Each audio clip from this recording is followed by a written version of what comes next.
to my YouTube channel. I've been very obsessed with Ellowyne Wilde lately. If you haven't heard of her, she's a doll that Robert Tonner made. She came out in 2006, and recently, well, by recently I mean back in 2021, the VDC brought her back, and I've been absolutely obsessed with her. Here's my Ellowyne, here's my Rufus doll, and here's my Nema. And recently I've been trying to learn everything about her I can, and I thought, do you want to be fun? You know those videos on YouTube that are like 2 hours long where somebody makes like a crazy long video about one of their favorite things and people just learn a disturbing amount of stuff about it from them? I should do that for Ellowyne Wilde. Because why not? And I should post it on Halloween. So if you're watching this, happy Halloween. If it's Halloween. And if I posted this after Halloween, I hope you had a good Halloween. But yes, you saw everything right when you clicked on this. This is actually going to be a 2+ hour long Ellowyne Iceberg video where I will be sharing everything I learned about her in a little research project I worked on for most of 2025. So I hope you really enjoy it. I'm obsessed with Ellowyne, so I think that makes me qualified to do this, I hope. But I also got a lot of help from a lot of other people who I'll definitely be giving shout outs throughout here because I couldn't have done it without y'all. So let's do this. I love these videos. I'm actually watching one now, which is a 40-hour long Beverly Hillbillies one, and I really love the My Little Pony icebergs, and I really love the Sailor Moon one, so I thought Ellowyne needs one because I've only seen ones for American Girl and Barbie in the doll world, and that cannot do. We need someone who's a little more bored. Bored, but not boring. And by the way, no, I'm really passionate to this because this is going to be torture for my dyslexia and my asthma, but I'm doing it anyway. We're doing the 2-hour Ellowyne Iceberg. Hey y'all, and today I'm here to share a video I've been working on for literal months, the Ellowyne Wilde Iceberg. So as many of y'all know, I've been really obsessed with Ellowyne Wilde for like multiple months now, really since January, and I decided to use that energy in a creative way by creating this iceberg video so y'all can watch it and become as obsessed with Ellowyne as I am. That's totally the plan here. So if any of y'all are unfamiliar with iceberg videos, they're pretty much video documentaries where someone, shares pretty much everything there is to know about a topic with the viewers. Which makes these videos fun is that we'll start with very simple, well-known information, and as time goes by, we'll work our way down the iceberg until we get to the bottom, where we discuss little-known and rare facts. I've only been in the Ellowyne fandom for a year, but I've done a crazy amount of research for this, and I bet I have some facts even some of the oldest and most dedicated Ellowyne fans may not even know. I quickly learned after starting this project, there's lots of information about Ellowyne out there, but most of it is very difficult to come by and even access. And there's so much Ellowyne lost media, some of which I'm happy to report is no longer lost, and I will be sharing with y'all how you can access that content again. This is truly a crazy project, and I'm over the moon to finally. I also did want to say, this will not be a linear telling of the Ellowyne story or the Ellowyne lore and how it progressed and stuff like that. It's just simply a crazy long video where I, an obsessed Ellowyne fan, tells you pretty much every fact and thing there is to know about Ellowyne and her friend with lots of research put into it. Normally iceberg videos are video documentaries that focus more on the obscurity of topics and showing the level of obscurity that these fall into, more than sharing a complete story. Although if you watch this video to the end, you will learn a crazy amount of stuff about Ellowyne, and you can probably be more well off and better prepared to do any research for anything that we didn't talk about in the video. Okay, got it? We start with simple, well-known facts and topics, and then work our way down to the obscure ones. I've set up our iceberg into 5 layers, and I will let you know when we are entering and leaving each one. Hope that makes sense. This is my first, but hopefully not my last iceberg video. It's also my first video essay, and I'm kind of nervous. I really wanted to make sure I did everything right, and I'm not perfect. There's lots of stuff in the Ellowyne lore that is not very straightforward. I had to ask lots of collectors a few things and stuff, so there may be some information in this video that is not correct. I had no intention to get anything wrong, but if I do not feel bad about Kindly pointing it out in the comment section or adding anything else. If I said something wrong, please let me know. I really want to just use this as a way for the community to learn more about Ellowyne, because I know with season 3 of the virtual doll convention coming out, lots and lots of people are getting really excited about Ellowyne, but there's lots of stuff about her that I really don't think is that known, especially for the newer collectors, so I thought maybe that was something I could help with. So without any further ado, let's dive right in and learn about Ellowyne and her friends. Most of this information I got from the old Wilde Imagination website and materials from the virtual doll convention, like the blogs and videos and stuff. But I also used a few other materials too, like a few Wilde Imagination catalogs and other sources. Sources will be in the description, of course, as long as other goodies, so check that out. I really don't think you will regret it. Also too, there's not going to be like too much happening on screen in this video. It's just more of like a video essay, so you don't have to feel like you have to have like your computer running with the screen or your phone or whatever. Feel free to put this on in the background while you dress your dolls or maybe do some chores or something. There will be a few pictures of my dolls on screen occasionally, maybe a few other people's dolls I got permission to show too, but you don't have to see the screen to make sense of this video or listen to it, so feel free to do anything else in the background. That's my favorite way to listen to Iceberg videos. Just put them on, do something in the background, and chill. Layer 1. The Sky. Ellowyne Wilde. Ellowyne Wilde is a doll brand and character created by Robert Tonner and released through his Wilde Imagination line from 2006 to 2016. She was later reintroduced through other companies. Ellowyne dolls are 16 inches tall with 12 points of articulation. Ellowyne dolls come in a variety of hair and eye colors. Most dolls are made out of plastic, but there are a few resin Ellowyne BJDs out there too, and for anyone who doesn't know, BJD just stands for ball jointed doll. Ellowyne as a character is a tragic girl who suffers from chronic ennui and a touch of melancholy.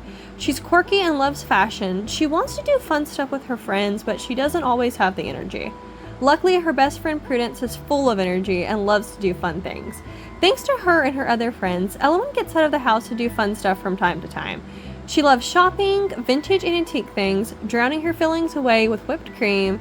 We learn most of our information on Ellowyne's character through her diary entries and poetry. On top of her chronic ennui, we know Ellowyne's mother passed away when she was young and that her little brother Freddie has some issues of his own. That's a lot for a teenager to cope with, on top of all the trials and tribulation of regular teenage life. Ellowyne sees a therapist to help with her chronic ennui who suggests she keep a diary. Robert Tonner. Robert Tonner is one of the greatest doll makers to ever live, bringing us the beautiful Tyler Wentworth, American Models, Deja Vu, Ellowyne Wilde, Evangeline Ghastly, Patience, Magic Attic, Sad Sally, City Girls, Tiny Kitty, and many, many more great dolls. His dolls are not just special because they're beautiful with incredible fashions, but also because many of them have great backstories as well.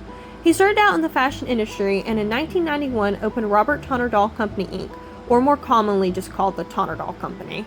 He really made all types of dolls. What sets Tonner apart from other doll creators is that he not only makes dolls, but he also collects them. He started collecting dolls as a young boy and has always loved them. He has talked about really loving many vintage dolls before, including Tony, Madame Alexander, Miss Revlon, and so many more.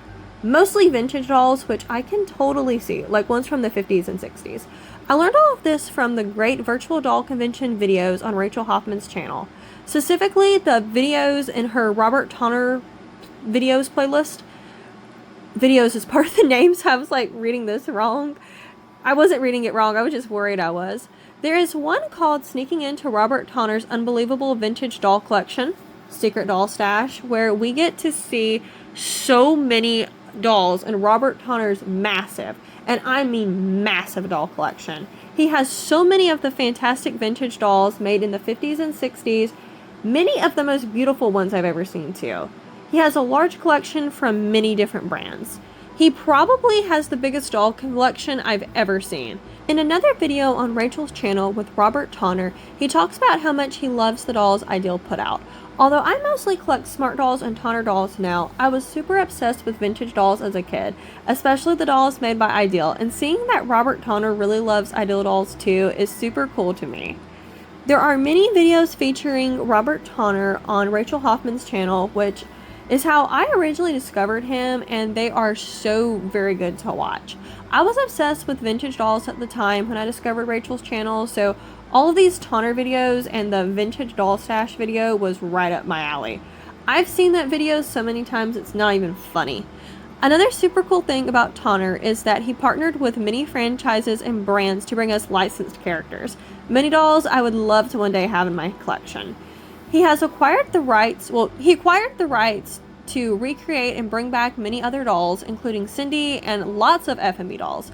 I could honestly make an entire video just about all the amazing things Robert Tonner has done for the doll world, but this video is on Ellowyne. This is what we got to talk about here, but maybe I can do that in another video someday.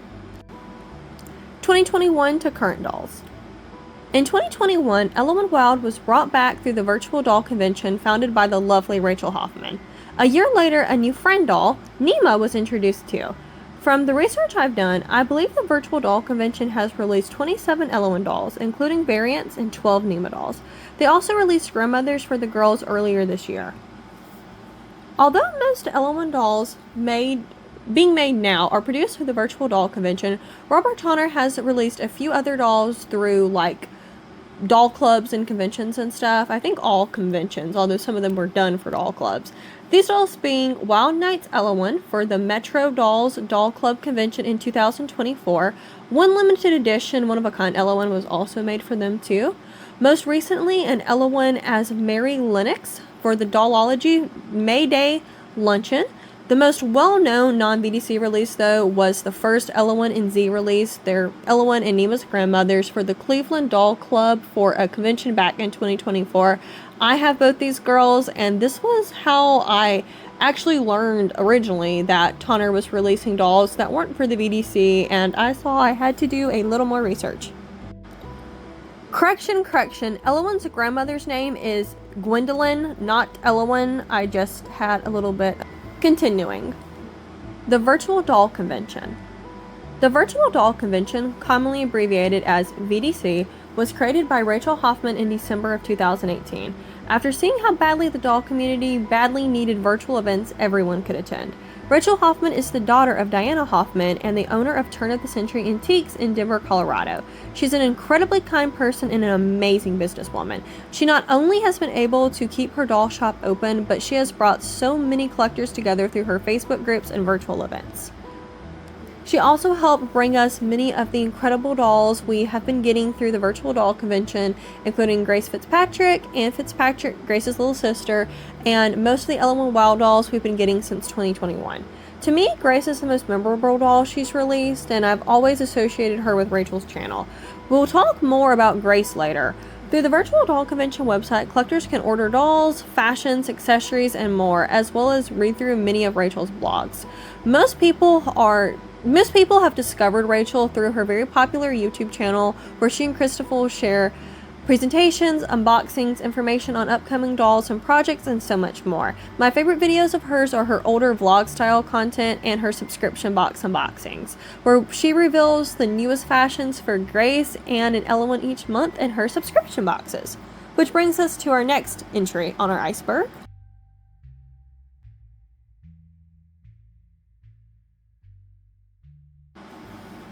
Subscription boxes. Subscribers to the Virtual Doll Convention subscription services each month receive a package including an outfit, story, craft, and accessories for their dolls. As of right now, there are subscription boxes for Anne, Grace, and Ellowyne. The Anne and Ellowyne boxes are priced at $50 each month plus shipping, and the Grace boxes contain more accessories or higher quality outfits, so their boxes are a little more expensive at $80 a month. At the time of recording this video, we are waiting on Season 2 of Anne boxes. Ellowyne Season 3 has just started, and Grace Season 4, Grace's historical adventure, has just come to an end. I love these subscription box services because they're tons of fun, and it's so special that we get to share this experience with the other community members each month. Rachel released the first subscription box for Grace in February of 2021. My favorite of these boxes are the Ellowyne ones, of course, since my favorite Tonner doll is Ellowyne. Season 1 of Ellowyne featured Ellowyne mostly in like vintage fashions, or mostly vintage fashions. I really love this subscription box this season, but unfortunately at the time I was not collecting Ellowyne, but I got my first Ellowyne right as season 2 started, which was when I got on it. Season 2 lasted from August 2024 and ended in July of 2025. Last season, season 2, Ellowyne traveled all around the world, visiting 11 incredible traveling destinations, and returned home to rest in July. And now, if you're curious to learn more about season 3, we'll have to get on to that later because it is a little more obscure. Only one box has come out so far for season 3, but we'll be talking about that and everything else I know about season 3. A lot of stuff is supposed to be happening, and I am. Wilde Imagination.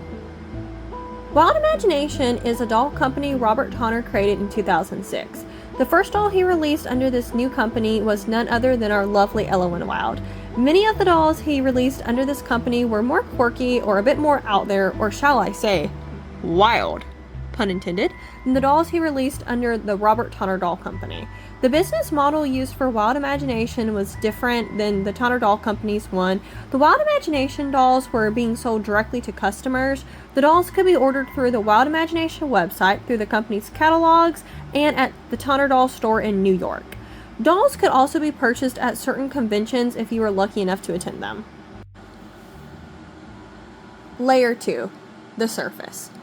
These facts are still somewhat well known for real Ellowyne fans, especially those who collected her before she was reintroduced to the VDC, but this is where things start to get a little more less common.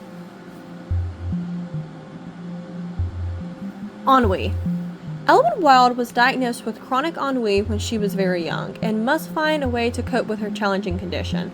On the Wilde Imagination website, ennui is defined as a feeling of weariness and dissatisfaction. Ellowyne is also said to be often tired and gets bored extremely easily.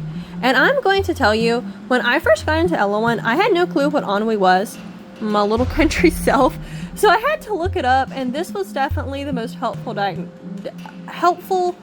definition I could find of Ellowyne's diagnosis. But I kind of feel bad for Ellowyne because it really just feels like feeling all the time. Poor girl.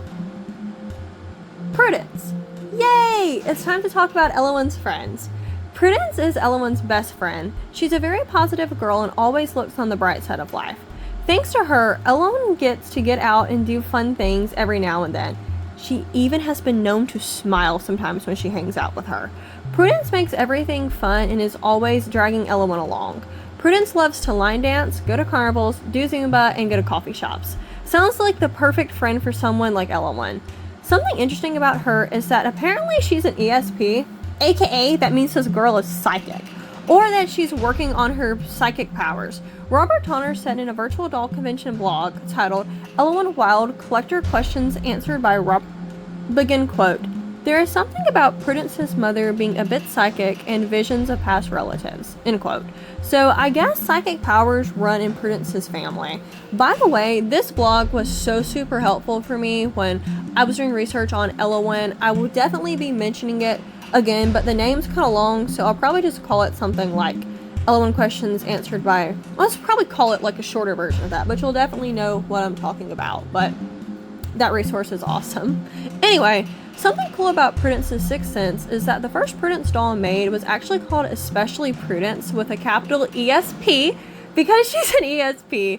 Prudence has the most, Prudence is the doll that's been the most produced out of all of Ellowyne's friends. Like her bestie, Prudence came in lots of funky outfits, but with more bright colors than Ellowyne to reflect her cheerful and bright nature.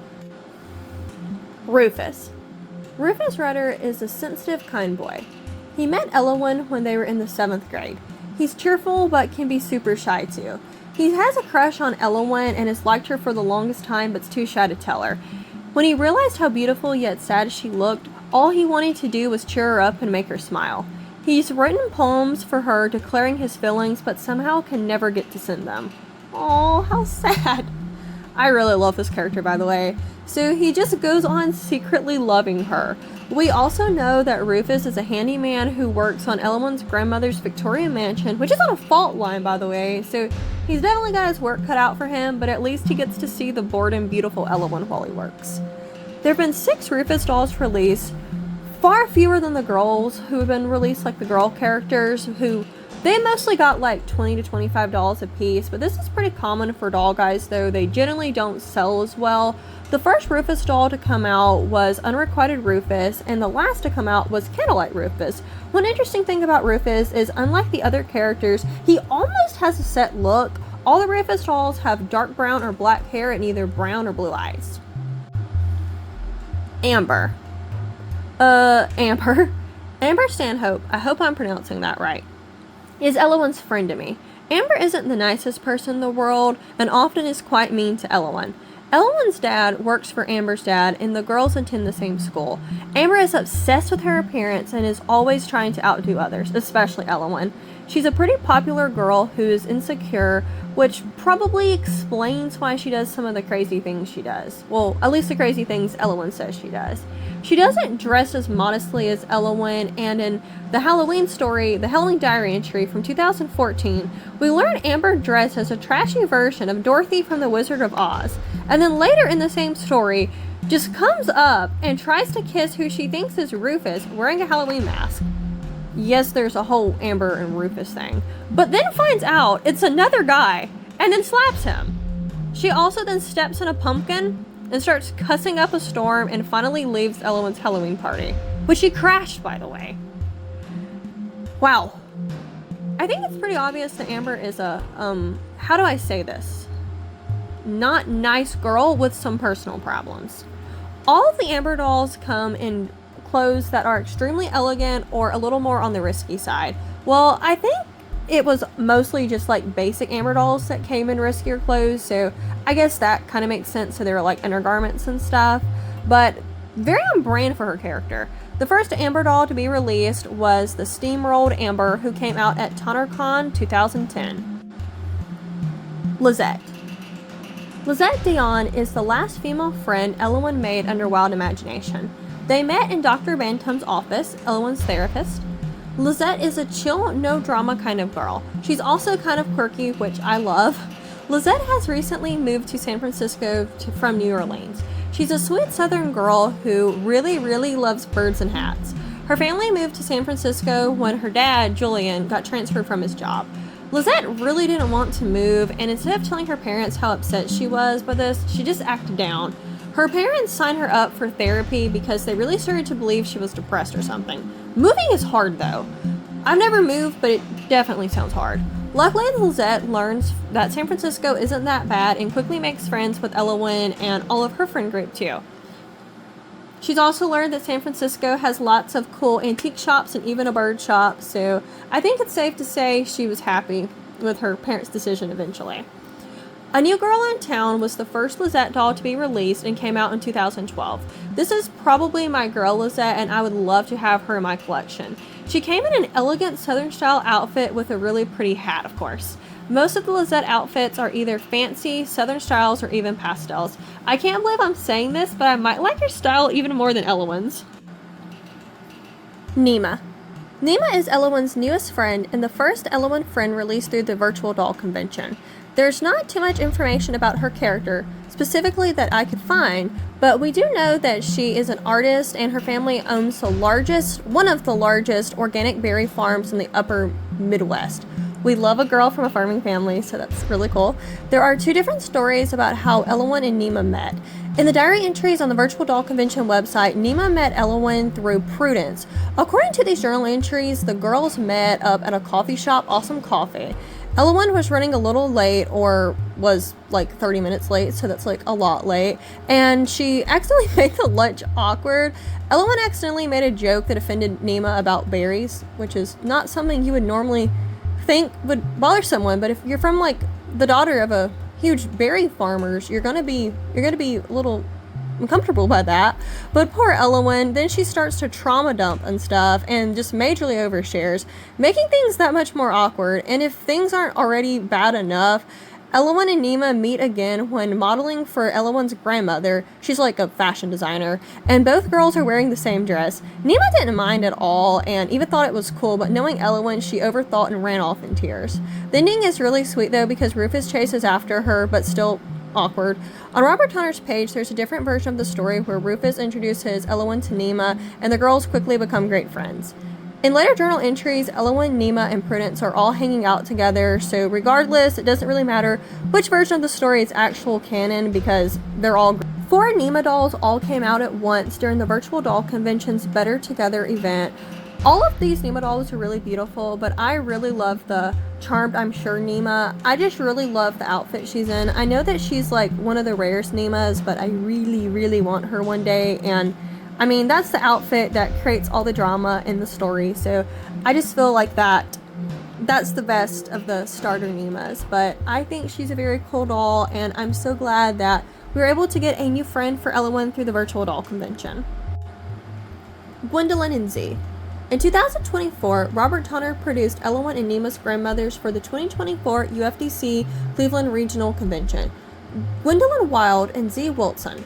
This is one of the biggest deals for the fandom that also happened in a long time because Ellowyne's grandmother has always been a really important part of her story today, and even more so probably back in the Wild Imagination days, so it was so cool for us to finally see her in doll form. The grandmothers were later also released by the VDC, like a slightly different version of them, like Beach Girls. Not much is known about their characters, especially Z's, Nema's grandmother, but I think it's super cool that they were added to the Ellowyne doll family line, so many of us could finally add them to our collections. The Virtual Doll Convention released their version of the grandmothers on April 5th of this year. The dolls sold out quickly, very quickly, and I believe I've seen more grandmother dolls are coming soon. I believe I've heard that, so fingers crossed on that. I've done some digging, but I couldn't find any poem cards or anything for the UFDC Gwendolyn and Z. I'm not sure if they even came with them. I saw on Robert Tonner's Instagram page a post introducing Z, and it said, quote, "This doll, another request by the Cleveland Doll Club for their convention this weekend, has a storyline based in the 1960s, end quote. Other than that, there's not too much known about Z, or really, other than the stuff from the Wild Imagination website, there's not too much known about Gwen either. I do know that the VDC did get them poems, but we didn't really learn too much about it. It was just about like beach days and stuff. We did learn from Gwen's though. It said that she has a pure heart and is kind, and surprisingly she is joyful, which goes to show Ellowyne did not get her ennui from her. Pin. Pin was the final new character introduced in the Ellowyne story under Wild Imagination. Very little is known about his character as well, and he only actually had 4 doll releases, making him pretty hard to find for a decent price on the secondhand market. Unlike the rest of our characters, he doesn't even have a last name. Character-wise, the main thing we know about him is Ellowyne thinks he's cute and has a crush on him, which is kind of funny because we don't know anything about this man. In her Halloween 2014 diary entry, Ellowyne met him when her little brother was taken to the police station for trying to burn a pair of shoes. Penn is a volunteer for a program that helps at-risk teens and is assigned to help him, Freddie, Ellowyne's little brother. Penn later shows up to Ellowyne's house on Halloween, her birthday, to check in on Freddie again, and ends up staying for Ellowyne's Halloween/birthday party. He may or may not have had that good of a night, though, when Amber shows up and acts very, shall I say, Amberish. He is the guy she kissed and then slapped for kissing her, and the entire time I read this, I was like, girl, you didn't kiss, you didn't kiss him. Okay. Amber, girlie, you kissed him. He didn't kiss you. It doesn't work that way. You have no right to be mad at him at all, much less slap him. Like, come on, girl. After this diary entry, Penn isn't mentioned in any others. We know he is most likely a little older than the rest of the characters. Ellowyne notes that he looks like he's 22, but is, and I quote, not a fuddy-duddy, which cracked me up so much, like a fuddy-duddy. Ellowyne, this man is like way under 30. He's 22 at the most, and in my headcanon, he's probably only like a year or two older than them. I don't know if he can physically be a fuddy-duddy yet. Penn came out in 2015, a year before Wild Imagination closed, and I guess it's understandable we don't know that much about him, but I wish we knew a little bit more. Penn is a handsome doll. Rufus is, of course, my favorite male doll in the line, but I do really like Penn, too. I kind of get the vibe that Penn is a very strong blue-collar man or a psychology student or something. We really don't know that much about him.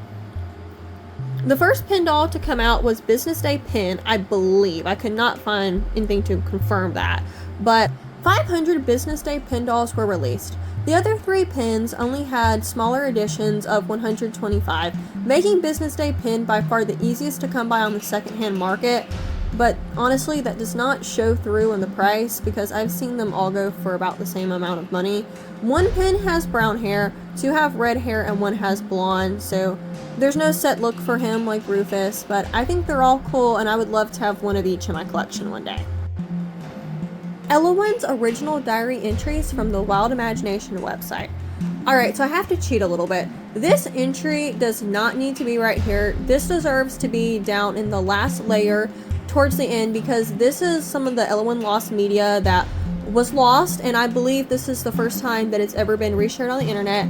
There is a link in the description of this video to a archived version of the Wilde Imagination page where you can read Ellowyne's original diary entry again, but just a warning, like with any time you're going on any type of like Wayback Machine website or anything, this is not the actual original page, it's just an archived version, so it's not as safe. I personally, I have a like virus protector thing on my computer, but always be very careful on these websites and never ever put your credit card information in. But thanks to this archived page I was able to find, I was able to read all of Ellowyne's original diary entries for the first time because I've never read them. I didn't start collecting Ellowyne until 2024. I didn't even know about her until 2020. But without these and without like the context of these, it's going to be a lot harder for y'all to understand stuff we're talking about later in the Iceberg. So we're going to go ahead and talk about this now. So feel spoiled because you should not be seeing this yet. Entry 1, January 2011. Ellowyne leaves her final therapy appointment of the year early with homework from her therapist to create a list of all the things she accomplished in 2010 to help with her ennui. She was actually looking forward to making the list, but then to her horror, couldn't think of anything she'd accomplished all year. Luckily, Prudence comes for a visit and is able to help Ellowyne create a list of 4 things, which I think are honestly really impressive for a teenager, and I get the vibe in this story that Ellowyne's like a younger teenager still at this point.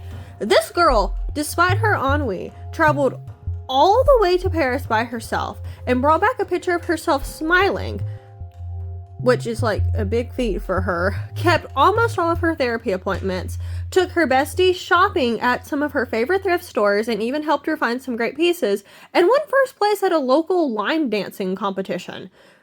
The last and first accomplishment to me are like by far the most impressive, but they're all really cool, so I couldn't imagine traveling anywhere alone, even at 21, and I'm pretty sure Ellowyne is way younger than that, so we see that Ellowyne, although she struggles with her ennui and family trauma, can still do many things. The diary ends good with Ellowyne realizing that she's gonna maybe have a happy New Year's after all. Our next diary entry is from almost a year later, January 2012. Here, Ellowyne is going for her first therapy appointment of 2012. Like last year, Ellowyne is still struggling to keep her therapy appointments, but promised Dr. Bantam she would keep her first appointment of the year. They talked about what's happened in her life lately, but mostly focus on Christmas. Ellowyne tells her therapist that she spent Christmas Eve with her friends at Prudence's house. Ellowyne got many nice gifts from her friends and frenemy Amber. A gift certificate for a Zumba class from Prudence, a snow globe with a pretty dancer in it from Rufus, and from Amber, a self-improvement book. Which makes me wonder if she had alternative motives with that. But I just thought it was really cute because one thing I really liked was that Ellowyne told Dr. Bantam that she hugged Rufus and told him thanks and stuff like she did with Prudence. But then she notes that he turned a little bit red, and it's giving like Ellowyne is so innocent vibes. It's so cute. I love that about her. And 2, do you know what Ellowyne gives her friends for Christmas? She writes them all a poem and frames them. Sweet girl. And then she also gives one to Dr. Bantam. Ellowyne writes that her session made her think about her family and that things are hopefully getting better. It also made her realize that she has some good friends and that she can be a good friend too. Put a pin in that Ellowyne being a good friend part because we are going to come back to that towards the end of this video. This diary entry ends with Ellowyne telling us that she met a new girl in the waiting room who is none other. Diary entry 3, drama incoming. Alright, so in this diary entry, Ellowyne is trying to process her emotions. She's telling Dr. Bantam about the craziest thing that happened yesterday. So yesterday, all of the friends are hanging out at a coffee shop, and then suddenly Amber comes in and kisses her good friend Rufus, and the two of them left together without any explanation or nothing.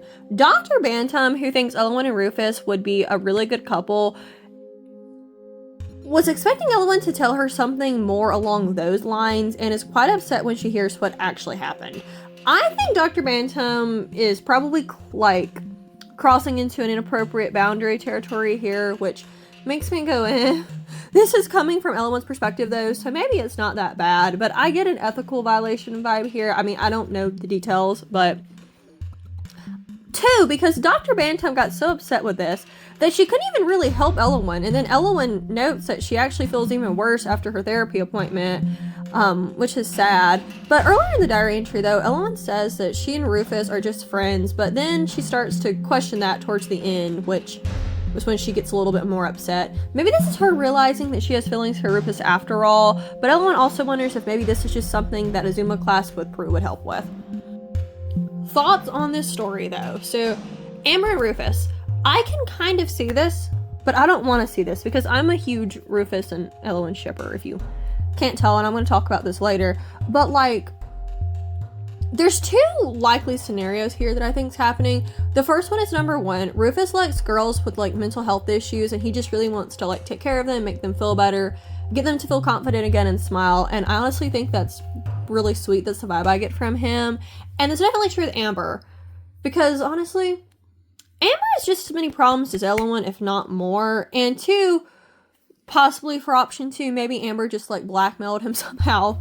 Does not sound too out of character for her. This girl's a little weird, and I kind of struggle to get the idea that Rufus could like Amber and want to be in a relationship with her, because we see how much he cares about Ellowyne and gets upset in other stories when she picks on Ellowyne, so I just really can't see him falling for someone like that. This diary entry was from November 2012, by the way.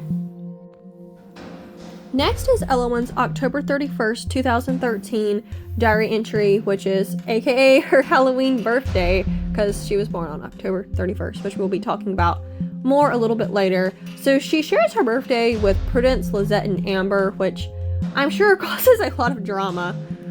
Although she really doesn't want to go to like her Halloween birthday party, Ellowyne will be attending it with her friends. I'm interested to know if this is like a Halloween party or a birthday party or a Halloween birthday party, because it's not too clear at this point. All the characters have some pretty awesome Halloween costumes. Lizette is Medusa, Prudence is a vampire, Amber is a zombie princess, and Rufus is Frankenstein. And a funny thing is, Ellowyne is actually dressed as a bride of Frankenstein, well, a funky bride of Frankenstein, and this gives me ship energy here. I don't see how anyone does not get ship energy from this.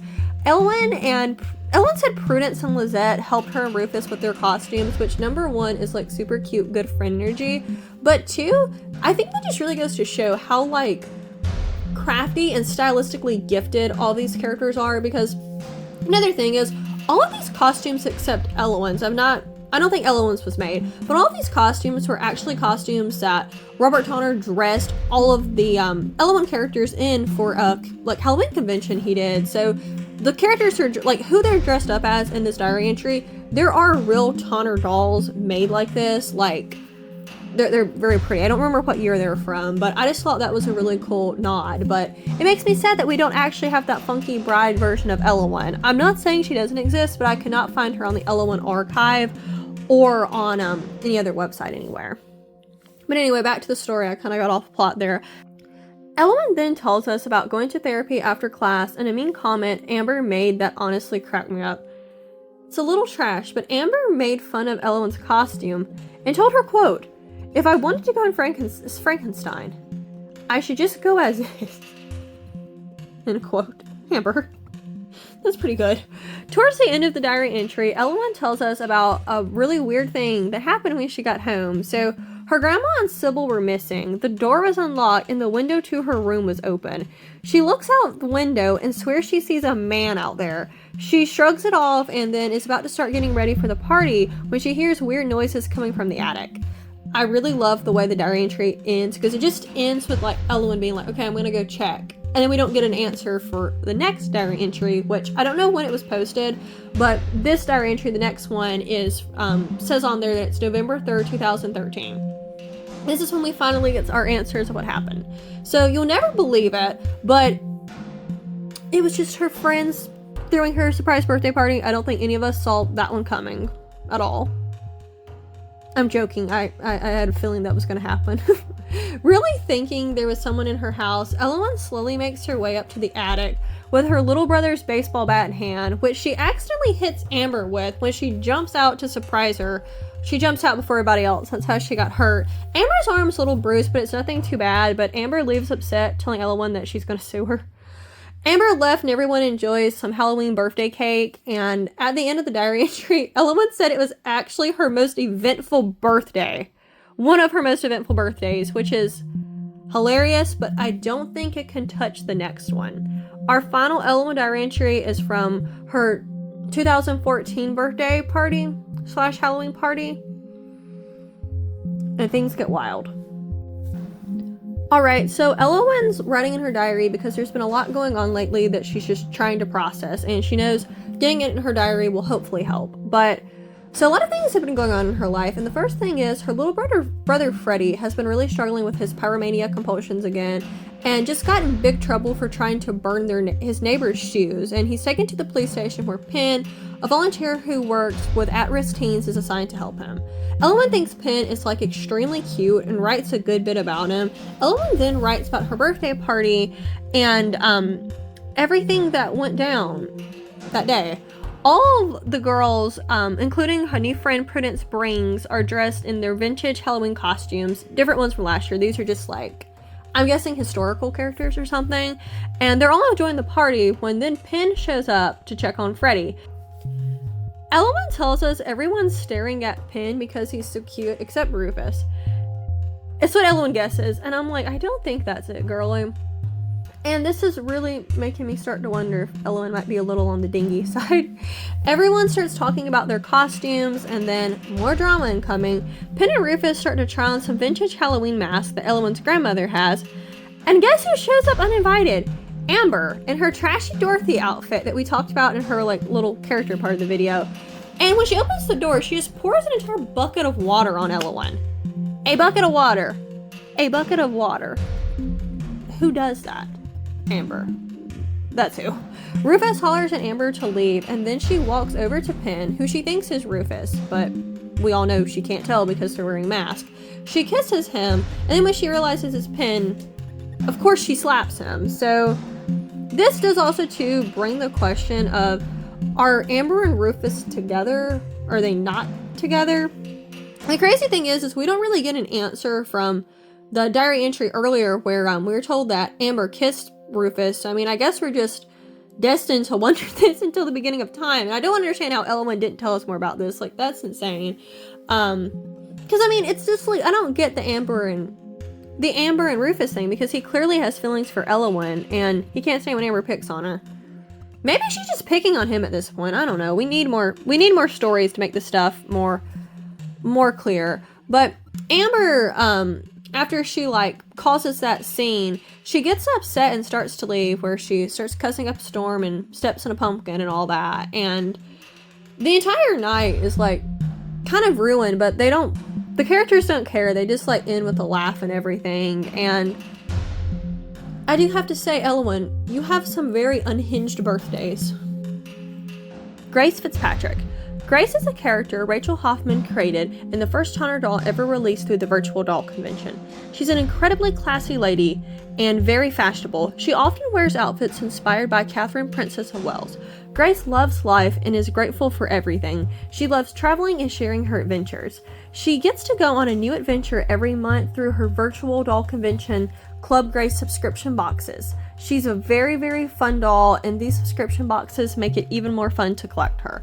According to a quote I found on the July 22nd, 2020 VDC blog, Grace's message is that you are not going to miss out on what was meant for you. She is just happy to be beside you, sharing moments, stories, and adventures." End quote.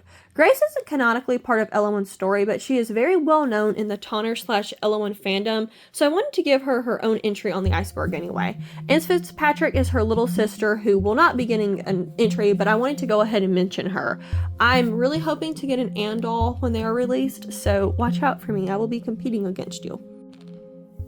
Evangeline Ghastly. Evangeline Ghastly is another popular doll line Robert Tonner released under Wilde Imagination. She, like Ellowyne, is a quirky girl. Evangeline is known for her breathtaking gowns and gothic aesthetic.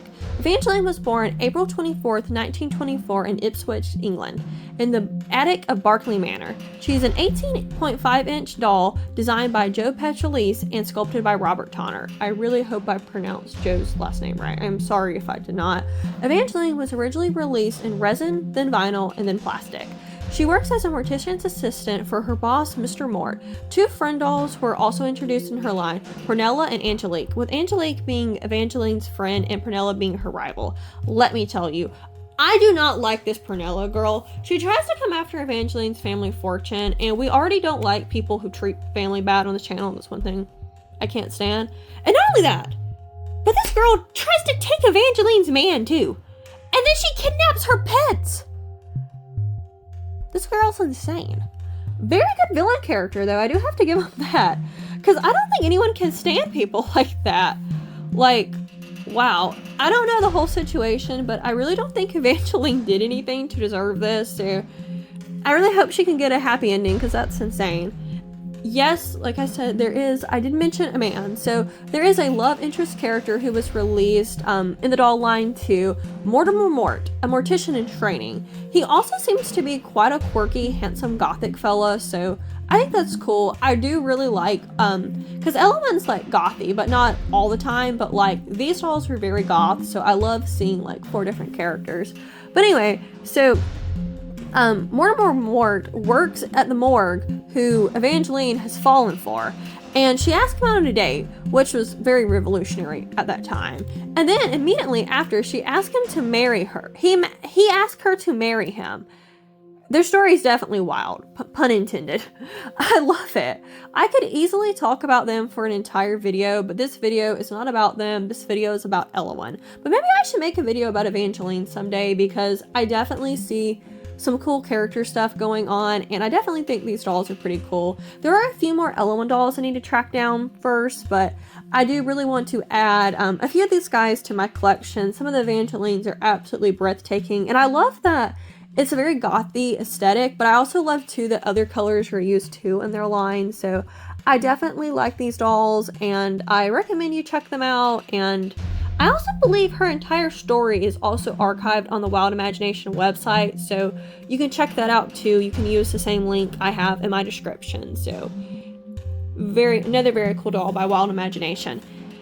And yes, you heard that right earlier. This girl is dating a guy named Mortimer Mort, who works at the morgue, who's getting trained to be a real mortician by Mr. Mort, Evangeline's boss, who, by the way, also happens to be Mortimer's uncle. And I swear this is the cheesiest thing I've ever heard, but at the same time, it's so creative, and it just adds to this aesthetic. By the way, I got most of this information from, I got all of this information actually from my Wilde Imagination catalogs and the Wilde Imagination website, so go check that out. These characters are also a lot of fun. 2006 to 2016 dolls.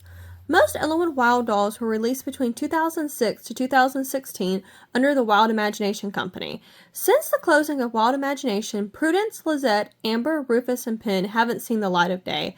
I struggled to get an exact count on Ellowyne dolls released, but I counted at least 242 released under Wilde Imagination, and this includes all of her friends too. Los Angeles. Ellowyne and her friends live in Los Angeles, California. Doll eyes. Ellowyne Wilde dolls were released with a few different type of eyes. The original Ellowyne dolls had painted eyes. For the first few years, all of the dolls had painted eyes, and then slowly dolls with glass eyes started to get introduced, and then eventually that just became like the only thing that they did. These glass-eyed Ellowyne dolls cannot be swapped, at least not easily. You can do it, but they weren't designed to be swapped. The Ellowyne BJDs did have eyes that you could swap, which was nice. All of the Ellowyne and Friend releases after the closing of Wild Imagination have had painted eyes, except the Ellowyne and Nema released on April 4th, 2025 alongside their grandmothers through the virtual doll convention. I believe I saw somewhere, but don't quote me on this, that Rachel said we're not getting any more glass-eyed dolls, which is kind of unfortunate, but I do prefer the painted-eye dolls myself.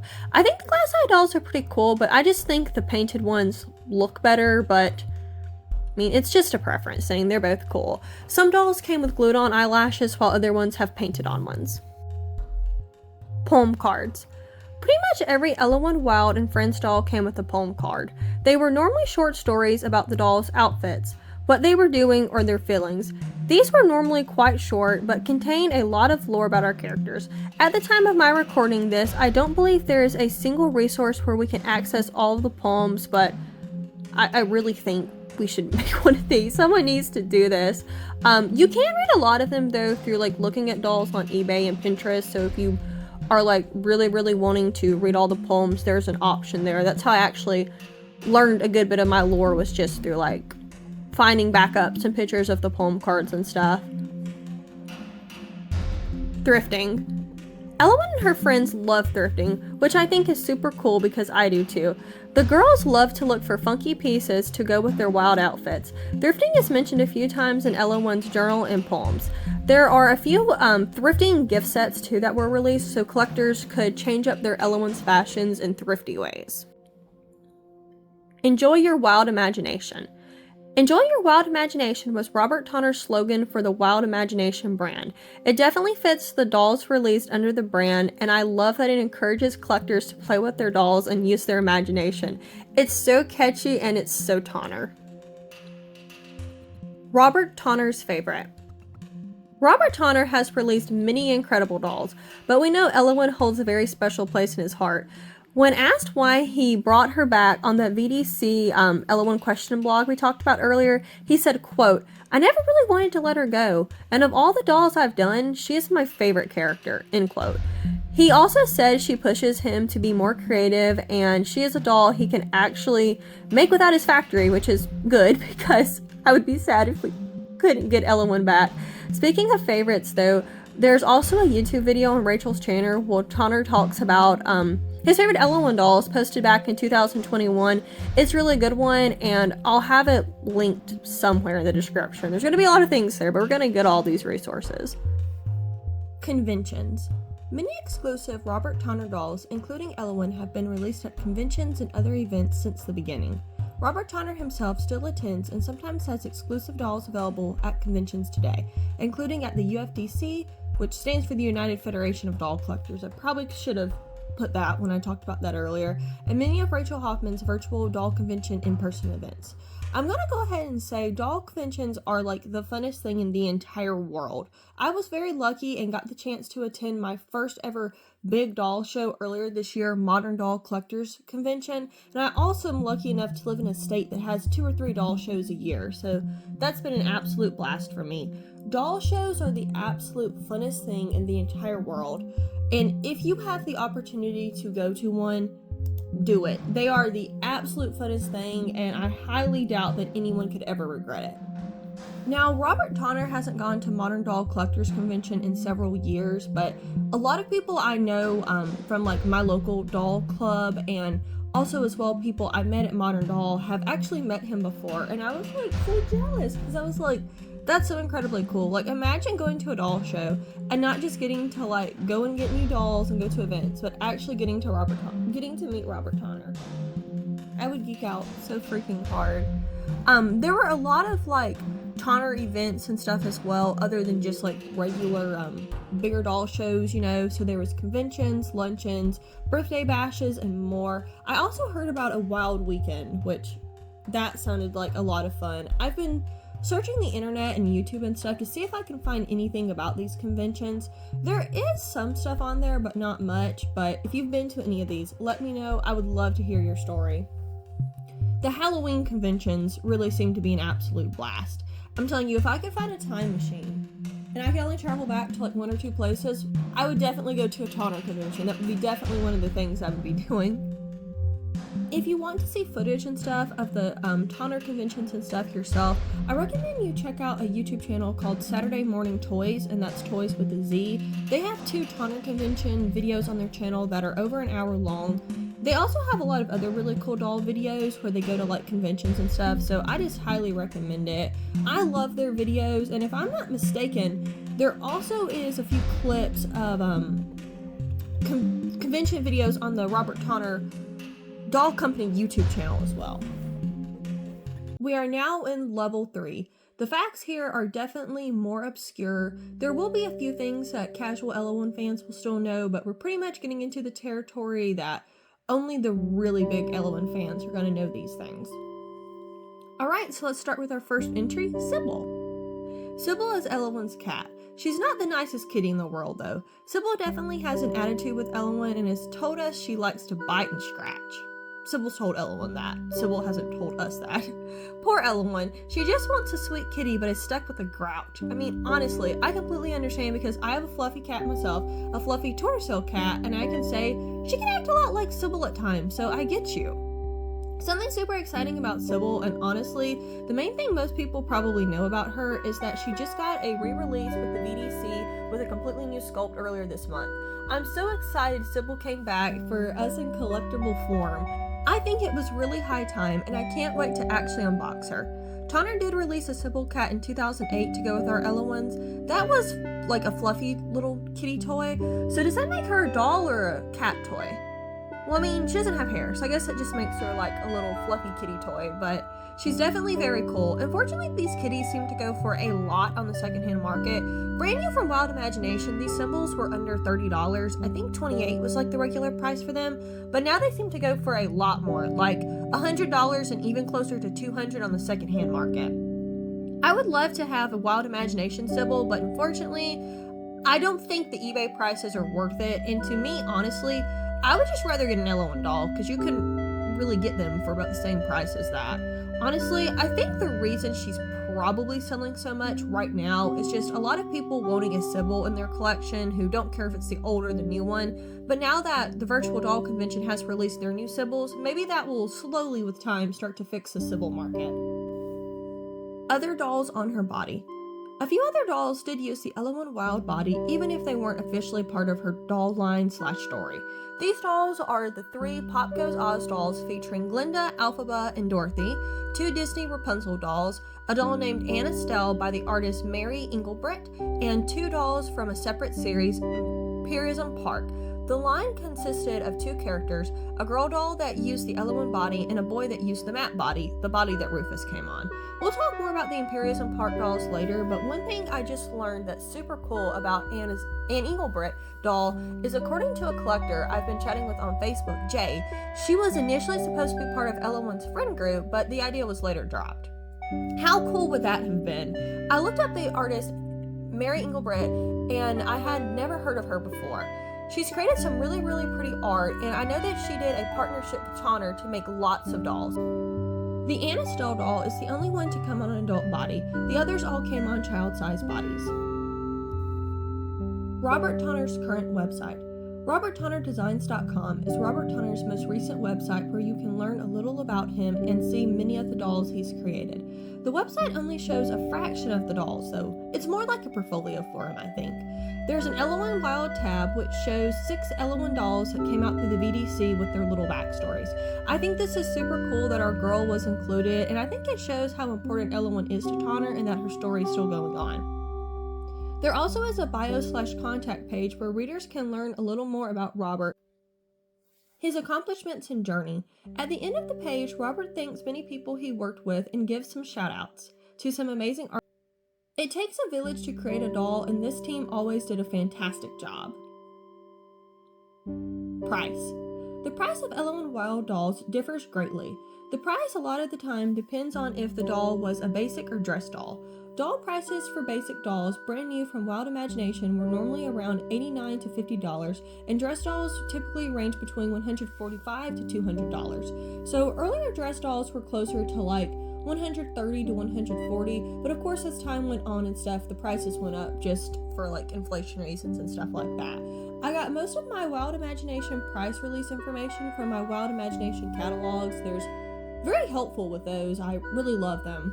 I'm telling you, if I could still get these dolls, these dress dolls for this price, I would freak out. Ellowyne Baldwin dolls were also released, but since they were made out of resin, these dolls were more expensive, normally around $400, but I've seen lots of different prices for them, probably depending on how expensive their outfit was too. Ellowyne fashions were also for sale on the Wilde Imagination website and were normally around $80 to $89 a piece per outfit. Some fancier outfits or outfits with more accessories could be around $120 though, but keep in mind this was an outfit, shoes, and normally several accessories, so I know that sounds expensive, but the more that I looked into these, I actually think that's a pretty fair deal, and these outfits were always stunning.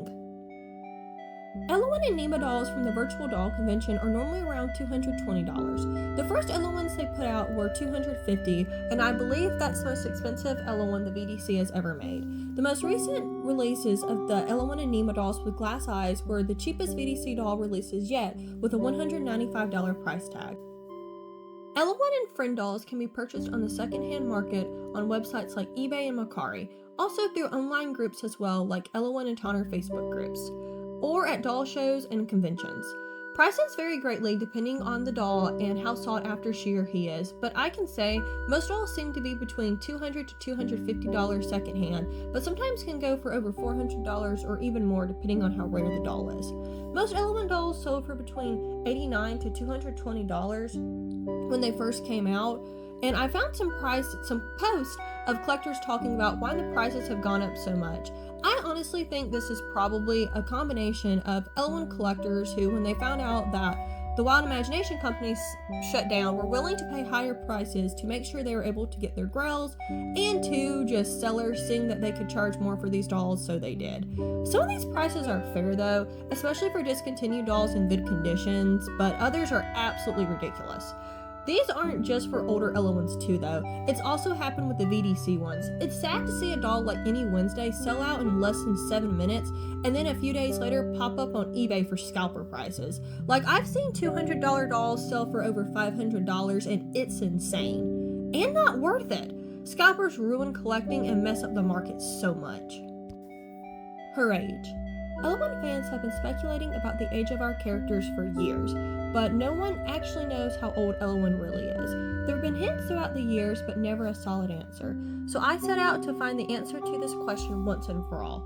So Ellowyne was released in 2006, making her at least 18 or 19, because people born in 2006 will be 18 or 19 this year. And in her Wilde Imagination diary entries, we know that she's had several birthdays to pass. At least 3 or 4 years have gone by since Ellowyne first started writing. We also know that Rufus and Ellowyne have been friends since 7th grade. The original Ellowyne line was continued in 2016, but she was released a few more times in 2018 and 19, and then she had her big re-release for the VDC in 2021. None of the journal entries or the VDC at this point mention Ellowyne being in school, so I assume that she's graduated and is probably in college now. If she goes to college, I actually think she might just work for her grandmother for her fashion company. So from the stories, maybe she's around 18 or 19, maybe as old as 22, but at the same time, Ellowyne doesn't look that much older than when she was originally released. How old was Ellowyne when she first came out then?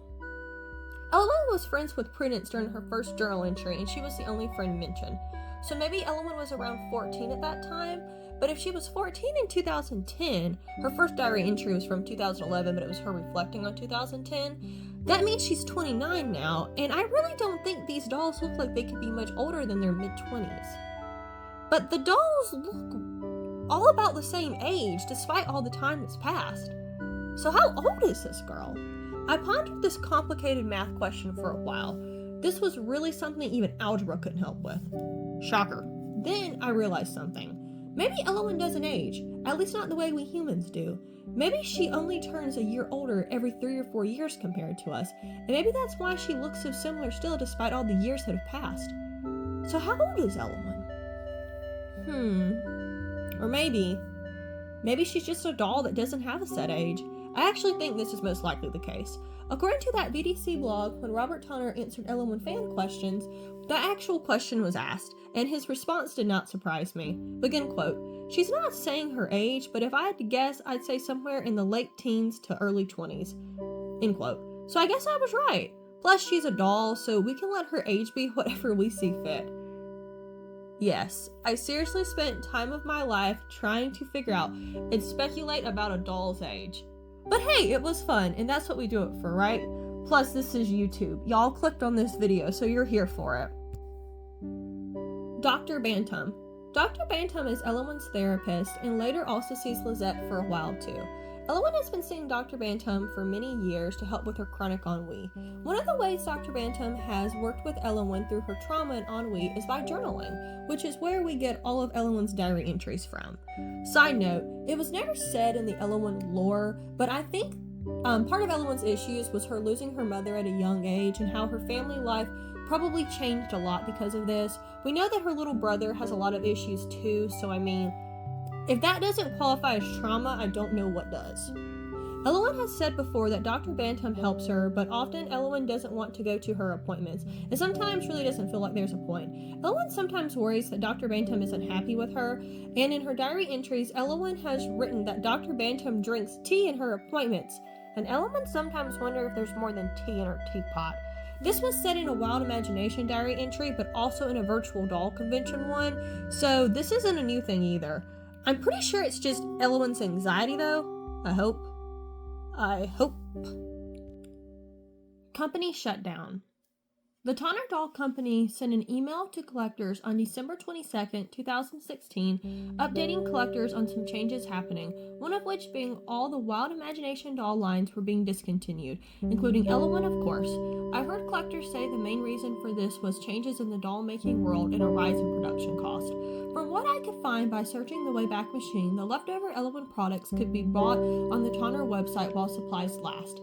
But the Tonner Doll Company was sadly later shut down in 2018 too, for the same reasons in the ever-changing doll collecting industry. Tonner did start a new company, Finn & Arrow, which was open from May 2017 to March 2019, that produced 3 Ellowyne dolls, but they also closed. Ellowyne was not released again until Robert partnered with the Virtual Doll Convention to bring her back in 2021. Freddie Wilde. Is it Freddie with an IE or Freddie with a Y? I've seen it spelled both ways on the Wilde Imagination website.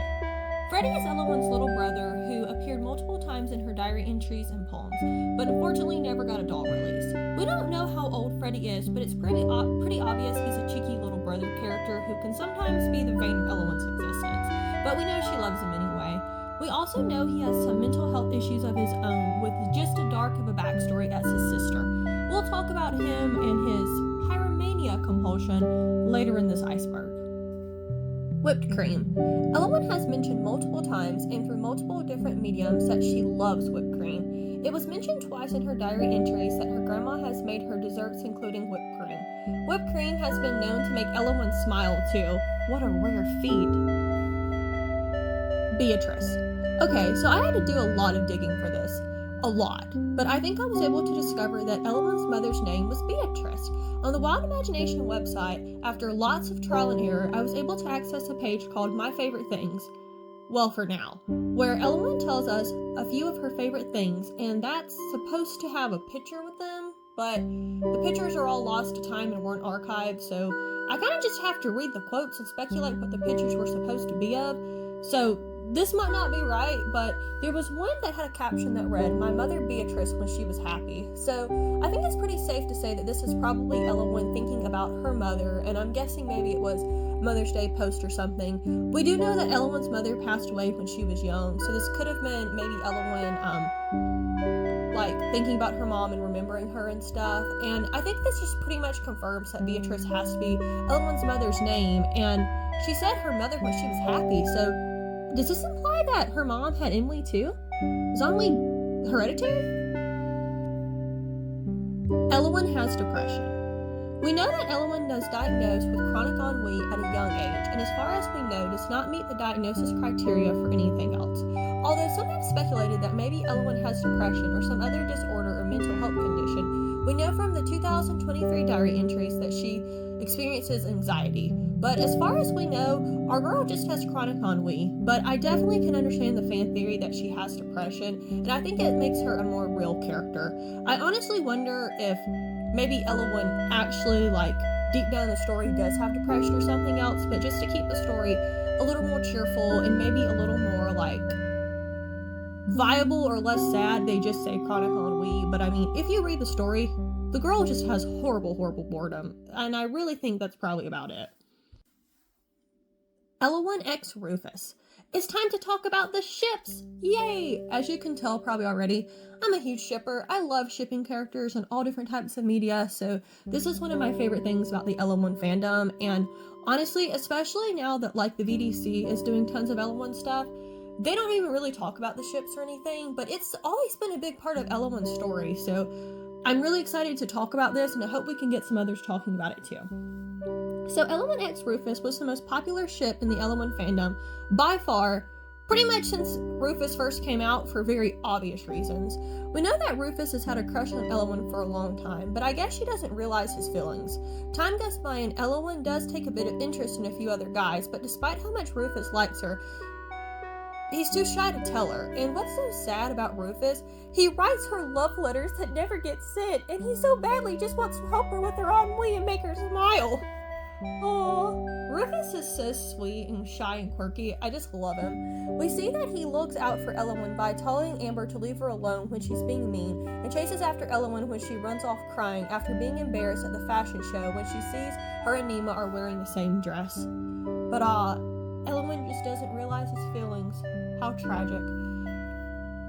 I personally seem to gravitate towards guys like Rufus myself, plus I just love a sweetheart story, and a story where someone likes someone but's like not confident enough to tell them their feelings. So for obvious reasons, I have to be a huge Ellowyne and Rufus shipper.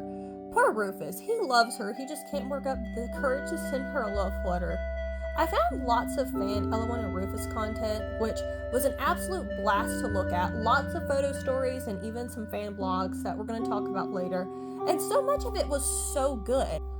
I would say most people in the Ellowyne fandom ship Ellowyne and Rufus, and those who don't ship Ellowyne and Rufus normally ship her with Pin. Which brings us to our next entry, Ellowyne x Pin. In Ellowyne's 2014 Halloween journal entry, where we meet Pin, we see that Ellowyne is a little interested in him and talks about how cute he is a lot. Like, this girl definitely has a crush. We know he's nice too, and I imagine Ellowyne really likes him because he actually was able to talk to her little brother and hopefully help him some. Which, I mean, I can see how someone can find that attractive. Since very little is known about Pin, we don't know what happened with him and Ellowyne. I would assume they didn't get together since there's an age gap, and Pin has not been mentioned in any of Ellowyne's new stories. But it's still fun to think about. I wonder how Pin's doing now. I wonder if he's became a firefighter, or if maybe he's still doing something to help at-risk teens. It's kind of funny that we know so little about him, but the one thing we do know is that Ellowyne likes him. I definitely think a lot of collectors created their own personality for him. Amber x Rufus. Okay, this ship is for people who love the enemies to lovers trope. So, from Ellowyne's diary entries, we know that Rufus and Amber don't seem to get along. And I mean, I don't blame Rufus. No one really can be that big of a fan of someone like Amber. But in Ellowyne's 2012 diary entry, Drama Incoming, we know that Amber suddenly kisses Rufus on the lips, and then the two leave together. Like, out of the blue. This definitely is interesting because we know Rufus likes Ellowyne, and we know Amber bullies Ellowyne, so Rufus suddenly falling for Amber does not make any sense for his character. Ellowyne tells Dr. Bantam about this in her therapy session and starts to get upset. And so does Dr. Bantam, who thinks the teens would be a great couple. Maybe this is her starting to realize she has feelings for Rufus. But earlier in the same story, we do know, because we already talked about this, that Ellowyne just kind of sees Rufus as a friend, but then starts to, like, second guess it or stuff. So, regardless, we definitely know there's some type of weird love triangle happening with these three. I don't know, but the craziest thing is that just Ellowyne never tells us what happened with this. So we just have to go on forever not knowing what happened.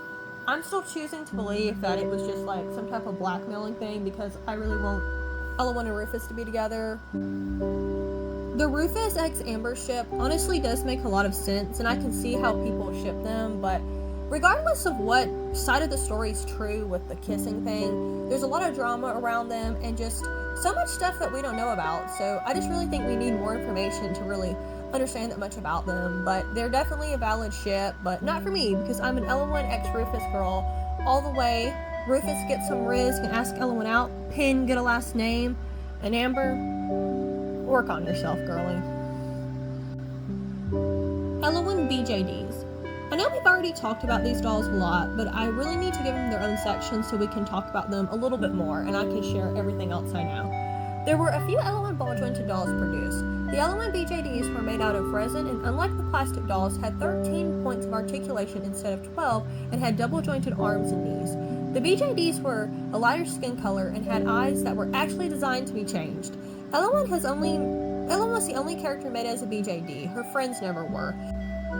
We know that the Ellowyne BJDs were closer to $400, which, although expensive, is honestly around the price of most BJDs, so not much to say there. I don't have any Ellowyne BJDs myself, so I got all of this information from Rhiella's Army of Dolls YouTube channel, specifically in her video, Ellowyne Wilde Overview, History, and Comparison, Fashion Doll by Robert Tonner in the VDC, so shout out to her. Very good video, and I learned a lot about Ellowyne from it, especially when I first started collecting her. Why is Amber a jerk? In the official canon, we don't get a reason for why Amber is a jerk, but Ellowyne says that some days she'll be nice and other days she'll be mean. She truly is a friend to me, and as someone who has dealt with people like this myself, I would say Amber is just probably pretty obviously just jealous of Ellowyne. Remember, we also know Amber is insecure. A lot of things Amber does to Ellowyne seems to be very just normal teenage girl petty stuff. Like, sometimes she's nice to Ello and her friends, and one funny thing she does do that always cracked me up was just the story where she gives Ellowyne a self-improvement book for Christmas. We know Amber is popular and cares a lot about popularity, so I personally think Amber is just jealous, and maybe even, I would go as far to say, maybe Amber has feelings for Rufus, or wishes a guy was interested in her like that, so she just decided to take it out on Ellowyne. Maybe Amber struggles with mental health herself. Maybe she doesn't get care and support like Ellowyne does, and that makes her jealous. Ellowyne has got some very beautiful outfits, so maybe Amber's jealous of those. There's so many reasons Amber could be a jerk to Ellowyne, honestly. October 31st. October 31st is the date today, which is Halloween, a day where most people dress up in fun costumes and enjoy treats and spooky things. Wait, I don't think that was what I was talking about when I wrote this on the iceberg. Halloween is far more than a fun day in Ellowyne's world. It's actually her birthday. And it's also the birthday of her best friend Prudence, frenemy Amber, and other friend Lizette too. Which is insane, by the way. Now I'm starting to wonder if maybe Halloween is actually Nema's birthday too. I don't think Robert has said anything about it, but that would be really cool and would fit the story so well. I wonder when Rufus and Pin's birthdays are. Fun fact, my birthday is actually the day after Ellowyne's, November 1st, so I'm convinced that can confirm that I'm like part of Ellowyne's friend group or something. I was just born a little later than them. We probably were even born within the same 24 hours. I wonder if the girls all get a separate cake for their birthdays or share a huge one. That would be a really fun diary entry. Convention exclusive dolls. Many Ellowyne and friend dolls were sold exclusively at conventions, with usually any leftover dolls that didn't sell being listed on the Wild Imagination website after. These dolls were sold anywhere between big doll shows like Modern Doll Collectors Convention to TonnerCon to much smaller luncheons. These dolls are sometimes considered rarer than other Ellowynes. Sometimes these exclusive dolls had very small release numbers, like less than 100. You can buy many of these dolls on the secondhand market still, but depending on the doll, you might have to pay a pretty penny. There are convention-exclusive Ellowyne dolls still being made now, with the most recent one being the Dollology May Day Luncheon. This doll is a beautiful Ellowyne with red hair, blue eyes, and freckles. She's very pretty. I don't exactly know how to explain it the best, but I'm pretty sure that she's just like Ellowyne as Mary Lennox, the main character from The Secret Garden. I don't think this doll is like Mary Lennox. I think it's just Ellowyne dressing up as her. I cannot get too many details on that, but I think it's just kind of the same thing they did for like the Any Wednesday doll that the VDC put out. And I also think it's cool because it's like Ellowyne's just cosplaying her. I've seen a few of these dolls up online, and as the and as the time I'm recording this, there's still a few available. It looks like you can buy her off the website called happily.com, and there's also a few on eBay. She's a gorgeous doll, and if I had a bigger budget, I would probably be adding her to my collection. Probably my favorite convention-exclusive Ellowyne is Shabby Chic from MDCC 2010, and the doll Robert Tunner did for the Gone with the Wind convention in Atlanta back in 2015. So as a Georgia girl, of course, I have to think that's like super cool. I really wish I would have collected Ellowyne back there so I could have gone to that convention. Regardless, I also really love the Halloween convention dolls he's done. I definitely need to get my hands on the Frankenstein Rufus, and I also really love the zombie prom queen Amber. I really need to track these dolls down before next Halloween because it would be so much fun to make like a Halloween short or something with them. I may even create my own Bride of Frankenstein outfit for Ellowyne, and I can create like, kind of recreate that 2013 diary entry for like a photo story or something. The 2020 pandemic. One of the things that got me through the pandemic was dolls, but that's one of the things that gets me through everything. Like, I was in a very stressful situation a few weeks ago, and I just thought about dolls the entire time, and it worked. But one of the doll things that always was on my mind in 2020 and 2021 was the virtual doll convention. I started watching Rachel's channel in February of 2020. I watched her videos all the time. I watched normally at least 2 or 3 a day during when I had breaks of my online schoolwork at home and when I was training my goats. I'm a farm kid, so I did all types of like livestock shows and stuff. So I was a goat training girly, and I would just watch Rachel's videos while I did it. It was around this time too that we got a lot of updates on the Grace doll, the Grace subscription, and the 2021 Ellowyne's coming back. The pandemic was a scary time, a really sad time too. Lots of people lost loved ones and had COVID mess with their health. The pandemic was scary, but I'm glad we had many incredible communities that stuck through it together and encouraged each other like the virtual doll convention communities did. It was a very scary time, but I'm glad at least that we had some fun things to distract us. As a Gen Z kid myself, I had to miss out on several high school events because of the pandemic, and one thing I find interesting is how media portrays this. On Tonner's website, Robert Tonner Designs, the little story for the baby doll basic Ellowyne says Ellowyne will attend a Zoom class later that day where she can wear a dress she accidentally sewed a little too short to wear out. You know, it's like a Zoom call, so no one will see, like, she keeps her computer up on her desk, no one will see how short the dress is, so it's a complete win-win. The dress is a really pretty short, white dress with blue and yellow flowers that the Ellowyne doll comes in. We don't know for sure that this story takes place during the pandemic, but since the dolls were released in 2021, I think this is a nice layer of realism that shows the time that the dolls were being made and what was going on in the world. On March 18th, 2021, an episode of the Doll podcast titled Wilde About Ellowyne with Robert Tonner and host Louisa Maxwell came out. Tonner is asked how Ellowyne is coping with lockdown, and he tells us that she's coping quite well. I'm glad to hear, and I worried that something like lockdown would be torture for someone who struggles with boredom so much, but I'm glad to hear that Ellowyne was coping okay. Season 3. Alright, so I'm so excited for Ellowyne Season 3. I have in my notes insert girlish squill, which I won't do because my throat's a little sore, but pretend like I did. I can't wait to see all the new Ellowyne fashions. I've been geeking out over everything Rachel has teased at events and online, and I truly cannot wait. The format of the boxes this season is that Ellowyne is relaxing at home after her long year of traveling, and during this time she's exploring every room in her grandmother's Victorian mansion. Sybil will be narrating the story this time and sends us letters. I really enjoyed the unboxing video for the first month.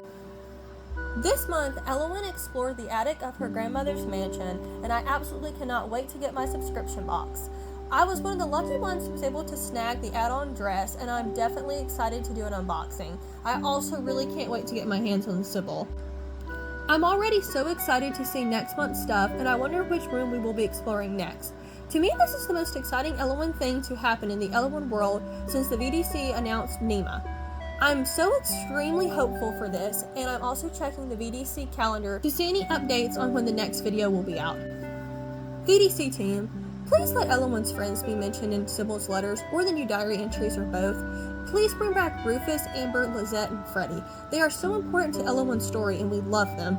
Even if you can't make them into dolls, please let them at least be in her story, or at least be mentioned. You would make this probably a little too obsessed fan from Georgia so very happy.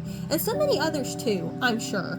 During my research of this video, I've talked to so many fans and a lot of them really miss our older characters. They're just as important to her story as Prudence and Nema, honestly. Hey, you can even throw in Pin for good measures, but just make sure Ellowyne picks Rufus, if you are doing some shipping. Mental health. One thing I love about Ellowyne is that her story actually touches on mental health struggles that I think are very realistic for teenagers and young adult characters. It brings a level of realism to her, and to me, it helps normalizing struggling and not always being happy. Like, yes, it's okay to struggle. Ellowyne sometimes sleeps all day too. I love that Ellowyne has chronic ennui, and it's also been mentioned that she struggles with anxiety several times in her newer journal entries on the VDC blogs. Which, I mean, as a young woman, I can say is so real. But Ellowyne isn't the only one who struggles in her story. Lizette got therapy for depression for a bit when she first moved to San Francisco, and I personally think Amber has some mental health issues too, most likely mood issues. Life's hard, but having characters and stories you love also struggle can honestly help. I really love how real these characters are, and I really hope we can see them all again one day. The first Ellowyne. Okay, there's actually some debate about who the first Ellowyne was, and the answer really depends on what actually makes a doll the first doll to be released in a series in your opinion. So some people believe the first doll was Red to Lift Her Mood, who appeared on the cover of Hope Doll magazine, a popular magazine at the time, for the April 2006 edition, with others believing the first Ellowyne was actually her reluctant debut, who was the first Ellowyne the public saw and got their hands on at the 2016 Tonner Convention. Although Red to Lift Her Mood was the first doll the public saw, her reluctant debut was the first doll to actually be released. New set of fans. The VDC re-release of Ellowyne has brought many new fans to the Ellowyne doll world, and I'm here for it. I believe Rachel Hoffman's YouTube channel has introduced Tonner dolls to so many new collectors, or finally convinced them Ellowyne is a doll worth adding to their collection. I've actually known about Ellowyne since February 2020, shortly before I got my first Tonner doll in March. Fun fact, it was a blonde Tyler, and I just picked her out because she reminded me of an OC I created. But I started really collecting Tonner dolls in early 2023, but I didn't start collecting Ellowyne until 2024. At first I wasn't the biggest fan of Ellowyne. Okay, don't hate me for this. I no longer have this opinion, but I used to think her big head was a little weird. But I absolutely loved the fashions the VDC put out for Ellowyne through their Season 1 subscription box. And at first I was originally interested in collecting her, but not interested enough. But when the Garden Variety Ellowyne dropped last year, I was like, this is the girl. And then I learned about the Ellowyne characters and I was just absolutely obsessed, which is why I'm filming this video today and the only reason you're actually watching it. Because I got really obsessed with Ellowyne and I love all the new fans, and all of that has brought... Is Ellowyne rich? Okay, hear me out on why I think Ellowyne may be rich. Look at this girl's outfits. This girl also just got back from going on 11 trips. 11 trips! And as far as we know, she doesn't even have a job. And we don't even know if she's in school either. She may be working for her grandmother. That's my personal canon of why Ellowyne went on these trips, to do fashion research for Grandma Gwen. But this isn't like the canon, this is just my head canon. But I think Ellowyne has to be relatively wealthy to afford this stuff. And honestly, it makes sense because her grandmother makes incredible clothes. So I'm sure it's she's a huge hit in the fashion world. Well deserved, Gwen. In the Ellowyne Questions with Robert Tonner, he was actually asked how Ellowyne got all her amazing fashions. Robert said she thrifts a lot, remakes some, and others are samples from her grandma. I think this definitely makes sense for Ellowyne's character, and I will say, if I had 1/10 of Ellowyne's fashion sense, I would dress like a star every day, but unfortunately, I do not. If Ellowyne were real, I would definitely ask her if she could help me with my style.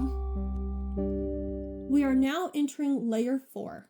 We're in deep waters, and many of the things here are very obscure and hard to come by. Magazines/catalogs. Ellowyne was featured in many magazines, from Fashion Doll Quarterly to Hope Doll to Doll Clothes Pattern magazines. And this is just the start of magazines she's in. My favorite magazines for Ellowyne are technically catalogs though. Wilde Imagination released catalogs around 4 times a year to show what new products they had available. I absolutely love these Wilde Imagination catalogs. I have a small but growing collection of them. I think they are pretty cool and a great way to learn more about these dolls. I have a pretty big doll magazine collection in the first place, but these catalogs are definitely starting to take up a big part of it. I don't believe I have any magazines that talk about Ellowyne too much, but I would love to hunt some down. I'm really interested in learning everything I can about Ellowyne, as you can tell by this video. I really love these catalogs. At the time of my recording this, I have 9 Wild Imagination catalogs. I love that they're full of beautiful photography, which is probably my favorite thing about them. From these catalogs, you can learn a lot of really cool information about Ellowyne and other Wild Imagination dolls too. Depending on the release date, some of the older ones only have Ellowyne and Evangeline. Other than learning about the dolls, you can see how much the dolls cost. Sometimes the dolls poem/story and other fun stuff too. A few catalogs have a few quotes from famous people Ellowyne likes. I really love looking at all of these, and I just love all the cool photography. I look at these and I have to go check the secondhand market for the dolls, and then I see that they're way more expensive, and then I get sad.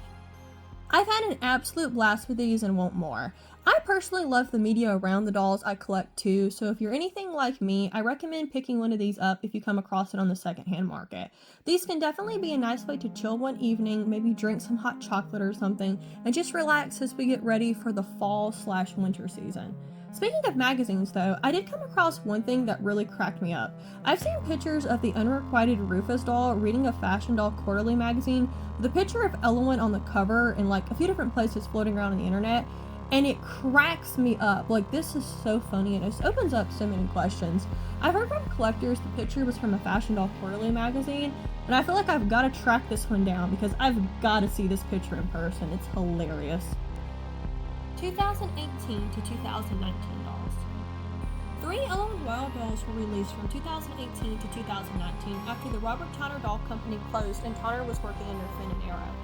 In 2018, Wistful Rose and Ruffled Up were released, and Always and Forever Ellowyne was released in 2019 through Cherished Friends.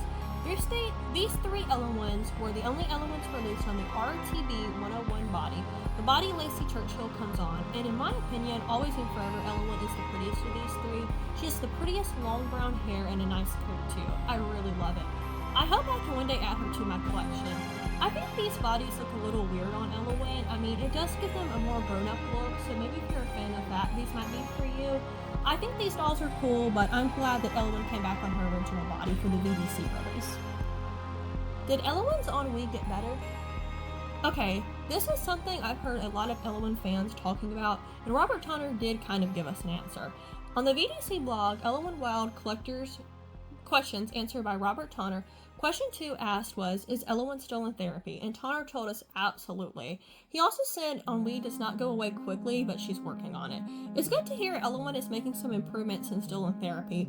Honestly, being a young adult, which I really feel like Ellowyne is now, brings a lot of new challenges in itself, so it's good Ellowyne has Dr. Bantam to help her through it. I hope she keeps writing in her diary and that we get to see more of her diary entries soon. I think Ellowyne's problems now do sound a little bit more like anxiety-based than ennui, but I guess we're yet to see that. But I guess we'll only learn with time how Ellowyne's ennui is really going and how her journey is right now. Poem book. In 2018, a poem book was released called My Ennui, Poems for the Chronically Bored and Dissatisfied by Ellowyne Wilde.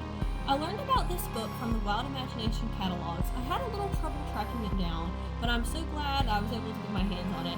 It's a fun but short read, just 48 pages and half of them are pictures. I believe all the poems in the book are from the poem cards that came with the first few Ellowyne dolls released. The pictures in the poem book are beautiful. The book itself is very aesthetic and an enjoyable read. I was a little disappointed that Prudence was the only character who made an appearance with her first poem being included, but hey, it was 2008 and I guess Rufus wasn't out yet or had just come out when it was published.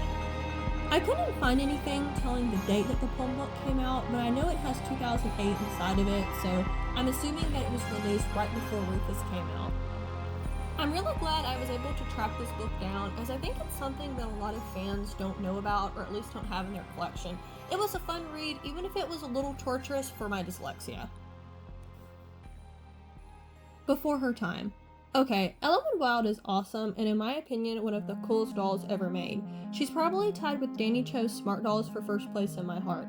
my heart's competition for the best doll, and honestly, I think Ellowyne was quite before her time, but in so many ways she was also right on time, and continues to be today. I love Ellowyne's quirky style, which I think really fits a Gen Z girl or a millennial girl. I guess really we don't know if Ellowyne's a Gen Z or millennial because we don't know her exact age, but I think it's pretty obvious that she's close to the edge of either one, so regardless, we know the style she's coming from. But yeah, I think thanks to the rise of the internet, social media, and influencers, a lot of girls feel a lot more comfortable dressing the way they want nowadays with unique fashions and aesthetics that have really taken off online. Like for me, growing up in rural Georgia in a very country farming area, it's a lot more socially acceptable to dress all quirky and unique today than say it was in 2015. Like, I'm still not where I want to be with my fashion sense, but it's developed a lot and I'm happy with where I am. It is awesome to do that being judged less. One of the main reasons Ellowyne appealed to so many collectors back when she first came out, and still to today, is her unique aesthetic and daringness to put any pieces together and create a look that's totally her. I know so many collectors, especially collectors my age, eat up all of Ellowyne's quirky fashions. Honestly, I think everyone does.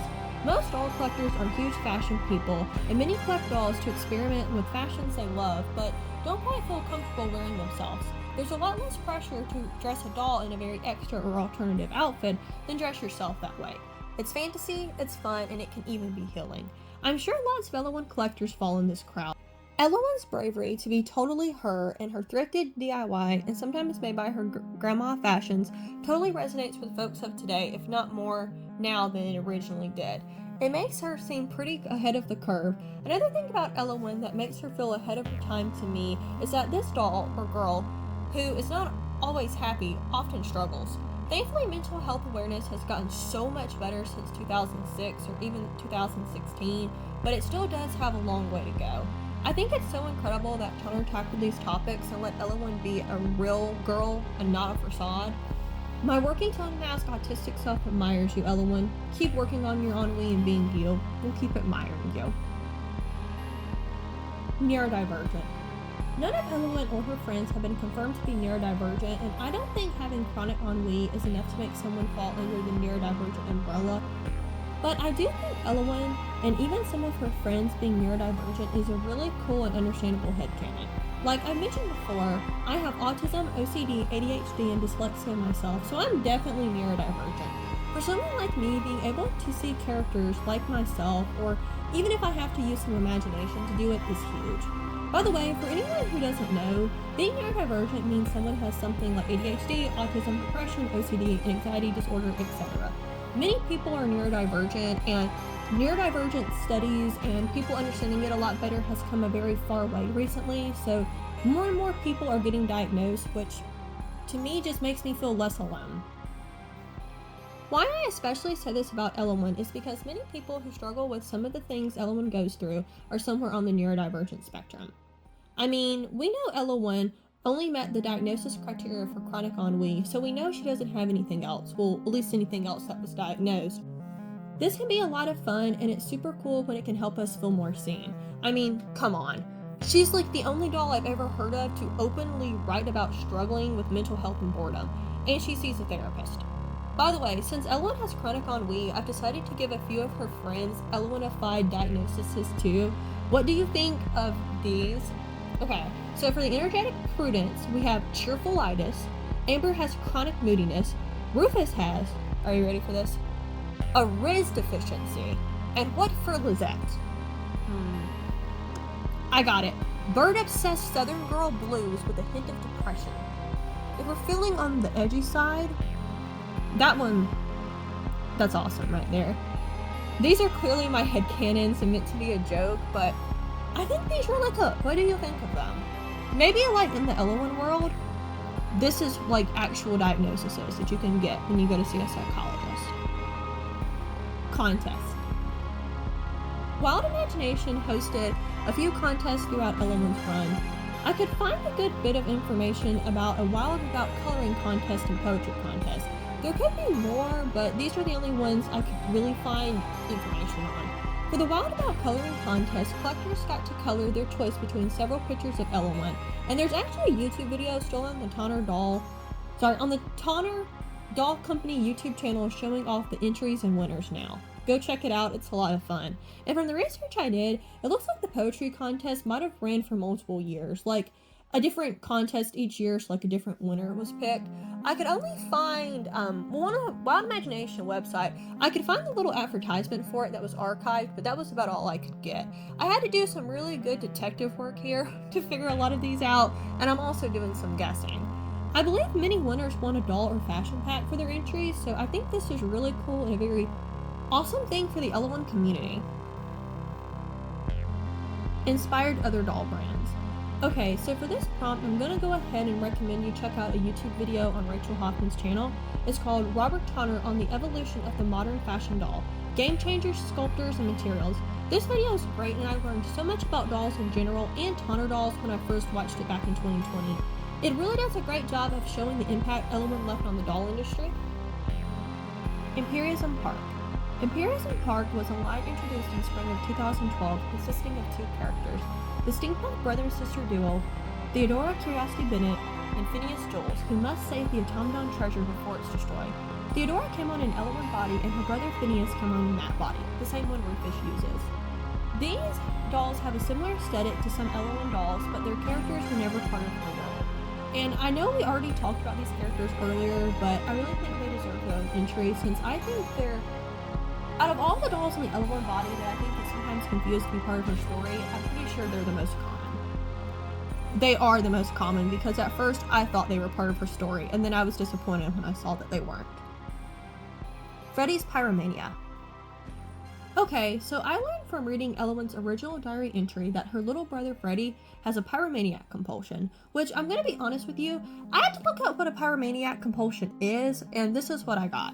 So a pyromaniac compulsion is when someone has like an intense, powerful desire to just set things on fire to calm themselves. It's like soothing to them. At first I thought this meant that Freddy like accidentally touched things and made them catch on fire, but that's not the case. I've probably been watching a little too much iCarly, and that's why I came to that conclusion. If you don't know, in that show there's a running joke that Carly's brother Spencer randomly touches things and sets them on fire. So I thought that was maybe what was going on here, but no. I think letting Freddy have a pyromaniac compulsion is definitely very interesting and unique. A little dark too. Something I imagine has not been done before. I mean, I'm not going to look it up, but I really don't think it's been done before by any other dolls. But Freddy's pyromania has gotten him in trouble before, and in Ellowyne's last diary entry, we know that Freddy will have to keep seeing Penn for his counseling, and we also know that he went to the police station for this. In the Ellowyne Wilde questions answered by Robert Tonner blog, we are told by Robert's answer that Freddy still has a touch of his nasty pyromania. Hopefully he can get over that someday because that does sound quite dangerous. Maybe that can be mentioned at one point in one of Ellowyne's new diary entries or something, or maybe we could get a Freddy doll one day. I honestly just really want to see all of these characters made as dolls. Robert, Rachel, please? Ellowyne's fashion sense has changed. Some collectors, myself included, have seen a change in the way Ellowyne dresses now compared to the 2006 and 2016 Ellowyne dolls. I honestly think this is just because time has changed and so has fashion and maybe what Tonner and now Rachel, who is dressing her, want to do with Ellowyne. And I really love what I've seen of season 3 so far, even if it's just been one outfit, the Halloween one. I think it's very fitting to Ellowyne's character and definitely a callback to her 2010 style.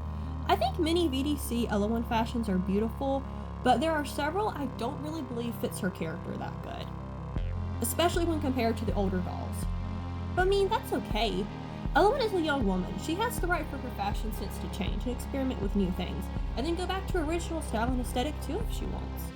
Even if she was an icon back in the day, we can't hold her to her same old style. A girl's got to evolve. Maybe she was just needing to do some thrifting to find the perfect outfit or something. Girl, that's your cue. If you want to go thrifting, you got permission from me. Find us some outfits, girl. Prototype dolls and outfits. Yes, there are prototype Ellowyne dolls and outfits out there. I've heard from collectors when the Tonner company went out of business, they had a big sale both online and in person, which was how most of these prototypes were able to get into the hands of collectors. In a video on Rachel Hoffman's channel, where Jay, a very knowledgeable Ellowyne collector, who's been helping me a lot with this video by the way, so shout out to him, shows off 3 Ellowyne prototypes he has. I'll have a link to the video in the description so you can watch it for yourself. These dolls are super cool and definitely a treat to look at. Jay said he was able to acquire these dolls by purchasing them online when the Tonner Company was selling all of their inventory shortly after the business closed. He said there were lots of other prototype dolls that were being sold too, including an unproduced character from Imperialism Park he also owns. I was also able to find 2 prototype Ellowyne outfits by looking up Ellowyne prototype on eBay. As of the time I'm recording this right now, there's an unproduced green Christmas Eve dress and another outfit for Prudence listed as a buy it now. Jay also has some unproduced Ellowyne fashions. I just find unreleased dolls and prototypes and all this stuff so super cool, and this really makes me wonder how many other cool prototype dolls and stuff are out there that we haven't seen pictures of online. If you have any Ellowyne prototype dolls or just any Ellowyne prototype outfits, accessories, any kind of stuff, please let me know about them. Please leave a comment and post some pictures of them online. We would love to see them. I really wonder how many more prototypes there are out there. Are there any more like friends for Ellowyne or anything that were supposed to be added to the line but never saw the light of day? That would be really cool. We are now entering layer 5. We are now so deep in the ocean you can hardly see anything. At this point in the iceberg, we are going to be sharing the rarest Ellowyne facts. Ellowyne's Myspace page. Okay, this one is really fun. So did you know, like any cool teenager back in the day, Ellowyne had a Myspace page? And I'm gonna be honest, I don't remember where I heard this from. I really don't. But I was like, there's no way. There is no way. I had just started working on my iceberg at this point, so I was really hopeful I could find some interesting stuff to put on this iceberg there. I quickly went to the Myspace website and typed in our beloved Ellowyne Wilde's name. And I was shocked when her profile popped up, but that was about it. There were several posts made, but they were all gone. All that was left was a white missing image box. I played around with the page and saw that there were 27 posts made, at least, that were still up right then. But I don't know if you can really count these posts as still up because it's just a missing picture image. One video, one playlist with one song, and a pretty long list of friends were made. Like the list of friends that people had on MySpace, not like the list of friends that our Ellowyne character had made in her canon story. I was born in 2003, so of course I know what MySpace is, but I never used it. While I was still geeking out over this discovery, I started to look up on my phone why this content was missing and if there was anything I could do to get it back. And no, it's all gone forever. So in 2019, somehow MySpace accidentally lost all the content posted on its website before 2016. All of the content. This was said to be done during a faulty service migration or something. The information on this is a little fuzzy, so I'm sure the reason isn't entirely known. The MySpace team looked into it, and well, so did many users, and there's no way we can get this media back. So this means all of the content on Ellowyne's Myspace page and every other Myspace page is gone forever. All of this stuff uploaded before 2016. There have been a few things archived on the Wayback Machine from MySpace, but I couldn't find any of Ellowyne's stuff. Honestly, I think all the stuff that was archived was mostly just music. So our only hope now would be if someone happened to take a picture of Ellowyne's Myspace page or copy the images off of it. This really sucks because this would have been such an incredibly cool and rare piece of Ellowyne media and Tonner history and lore. And it's just gone forever. Since this discovery, I've spent a lot of time on Ellowyne's Myspace page, trying to find anything else I could, and learn anything about the content that was on it. And these images really are gone forever. I couldn't really find anything at all talking about Ellowyne's Myspace page online. I want to see her old Myspace page so bad, the way it was, with all of its pictures. This is such a fascinating picture of lore. I wonder if Robert Tonner or anyone who worked on this still has these pictures backed up somewhere. I really hope so. Robert and Old Wild Imagination team, if you have these pictures, can you please re-upload them somewhere? I really want to see them. So then I got to wondering, what were these pictures of and what were they about? and I did my best detective work. Through all of my digging, even if I couldn't recover the old pictures, I was able to find out things about the pictures. So, all of the pictures except two, which I guess could have probably been her profile pictures or something, have some type of caption with them, which did give us a pretty good amount of information on what the picture was probably of. A few examples of these are, did I forget to buy whipped cream? With 3 question marks. A gift from Rufus, perhaps. One of my heroes, Willy Wonka, he makes me feel, and happy birthday to me and Prudence, sigh. These give us a pretty good idea of what these pictures are of, and they are so totally Ellowyne. These captions are, so... One thing I noticed, though, is that several of these captions on her Myspace page are kind of similar to some of the things that were on her My Favorite Things Well For Now list on the Wilde Imagination website. For example, a gift from Rufus, I wonder what it means. Did I forget to buy whipped cream? With just 1 question mark this time. These are a few examples, but not all of the similarities between the Myspace post and the things on the My Favorite Things For Now list. Maybe that means these pictures were reused? I bet so, at least for some of them. So I guess that gives us a higher chance of finding these. I really love that, so please look into this if you can. I need to know what these pictures were of. I need this for my Ellowyne lore file in my brain. So yes, all the pictures on Ellowyne's Myspace page are gone forever. True. But that doesn't mean I wasn't able to recover anything from her Myspace page. I clicked on that video I was talking about and saw it was titled Rufus's Unrequited Video. This video may have been available on the Wilde Imagination website at some point too. We can tell from the Myspace post that the video is 3 minutes and 13 seconds long and seems to be from Rufus's perspective. I really wish this video was still available. It really sucks all this stuff is gone forever. But maybe this video was also uploaded somewhere else. Wilde Imagination YouTube channel. Many people know about the Tonner Doll Company YouTube channel, but very few, I believe, have heard of the Wilde Imagination YouTube channel. And honestly, I'm kind of shocked I even discovered it in the first place. I think I just got really lucky. But the Wilde Imagination YouTube channel has 4 videos on it, with each being 4 minutes long, give or take. 3 of these videos are about Ellowyne and the others about Evangeline. One of these videos is our Rufus Rudder Unrequited video called rufusrudder.wmv. This video is really good. Like, honestly, I was very impressed with this video. It has no right to be this good. The video is pretty much just Rufus's poem/backstory about having feelings for Ellowyne but being too shy to tell her, set to some sad music with mostly someone walking and a few clips of a Rufus Rudder doll with like stop motion and stuff. I believe it's the Rufus doll I have, the second Rufus, the one that comes in the suit, who was used in the video, which makes me really like him even more, honestly. When I first saw the video, I was really blown away, and it really encouraged me to purchase the Rufus doll I did. The Rufus video is my favorite out of all the videos on the Wilde Imagination YouTube channel. And do you want to know something? Something a little embarrassing. This video made me cry the first time I watched it. It made me cry. I cried over a doll being sad because he's in love with another doll, but she doesn't realize his feelings and he's too shy to tell her. This made my eyes liquid water cry. But I'm gonna be honest, I rewatched it and I kind of understand why. It's very sweet, and if you love these characters as much as I do, real cinema. Also too, when I first started crying, I was thinking like, this is a little pathetic, I'm such a dork. But then at like the 3.12 minute mark, Robert Tonner comes off screen and he's crying too.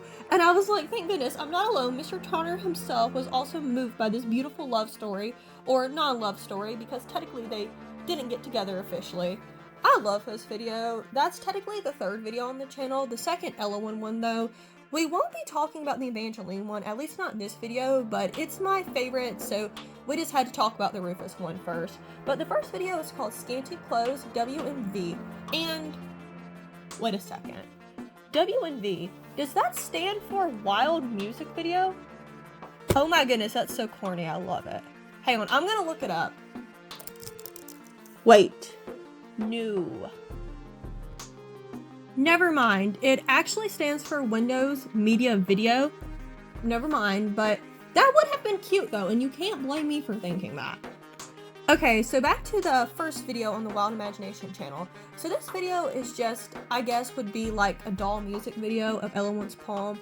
I know this poem was also available to read on the My Poem section of the About Me section on the Wild Imagination website for Ellowyne.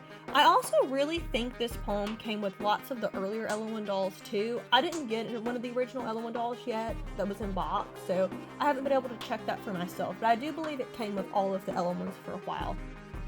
But the video is really good, and I really love this poem for Ellowyne.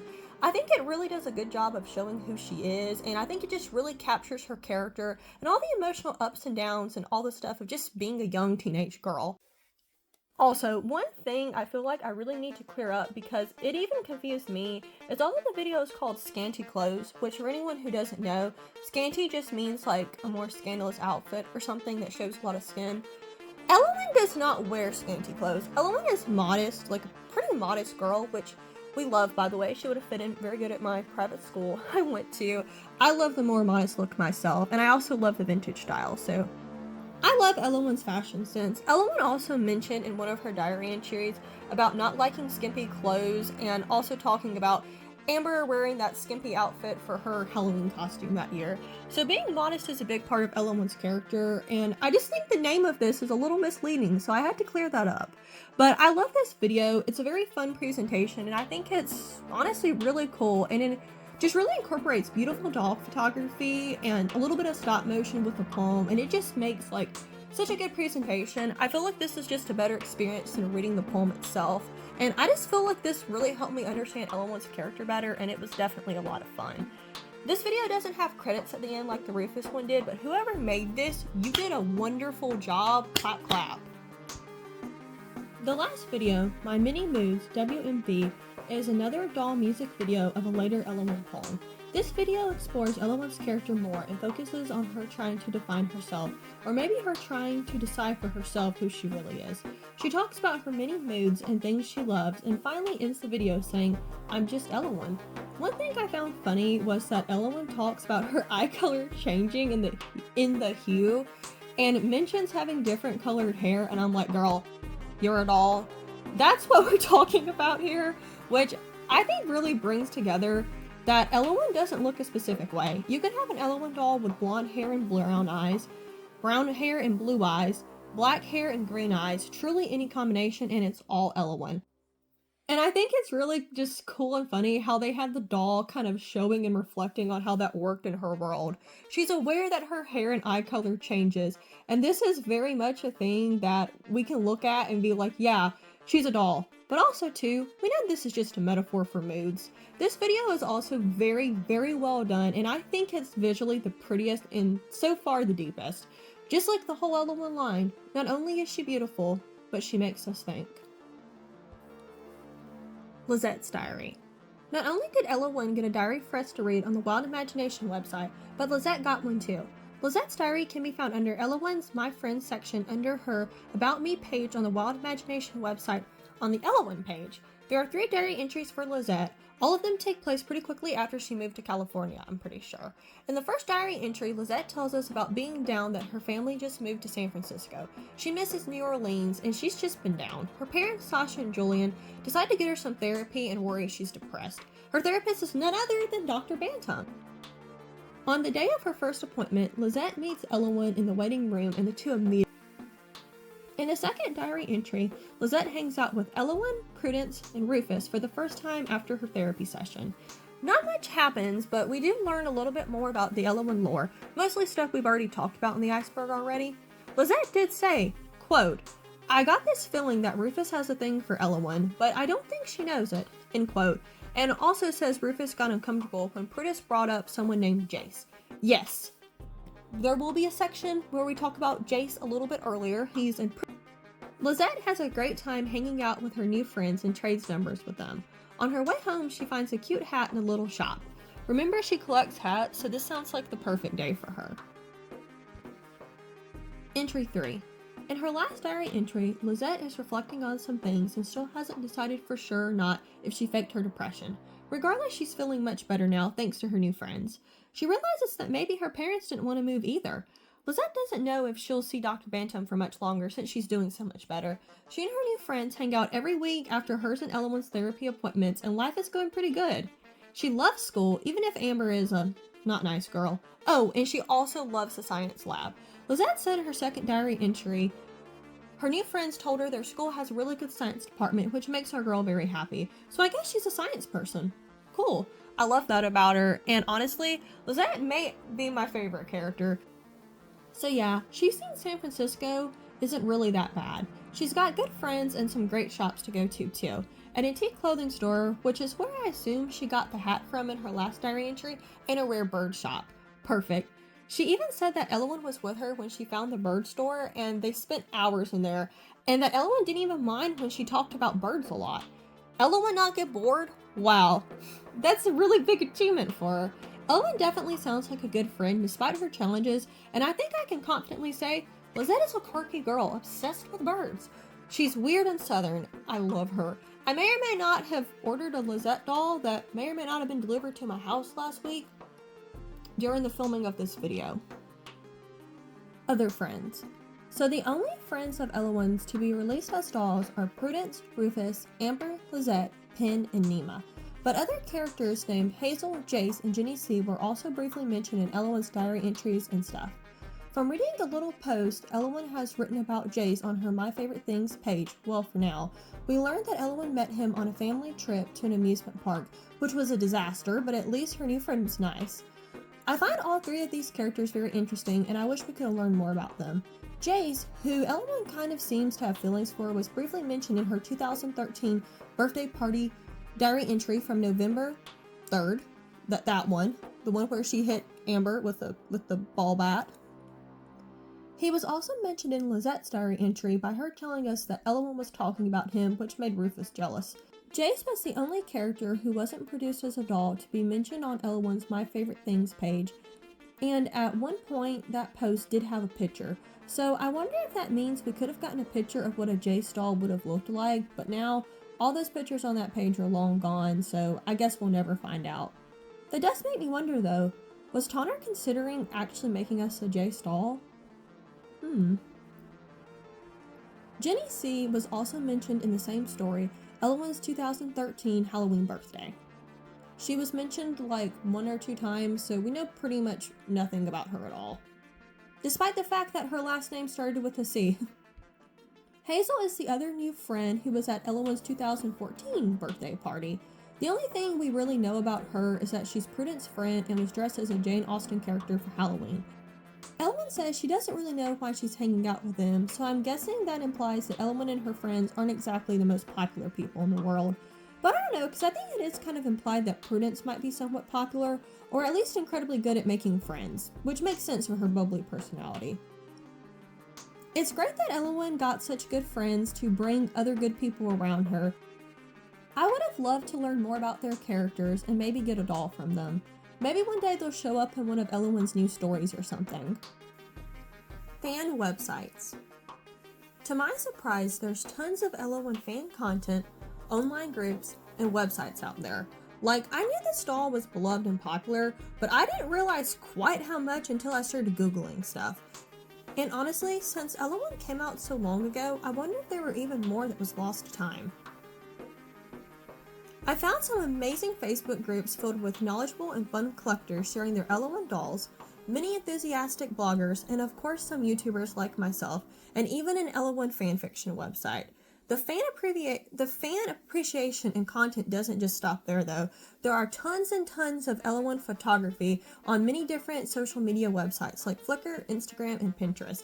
I have seen fan Ellowyne accounts, I guess what would be on called like X now, which was formerly known as Twitter, and it was so super cool too because not only did they create an account for Ellowyne, but they also made one for Prudence and Amber too, and they like made the accounts talk to each other. It was very cool.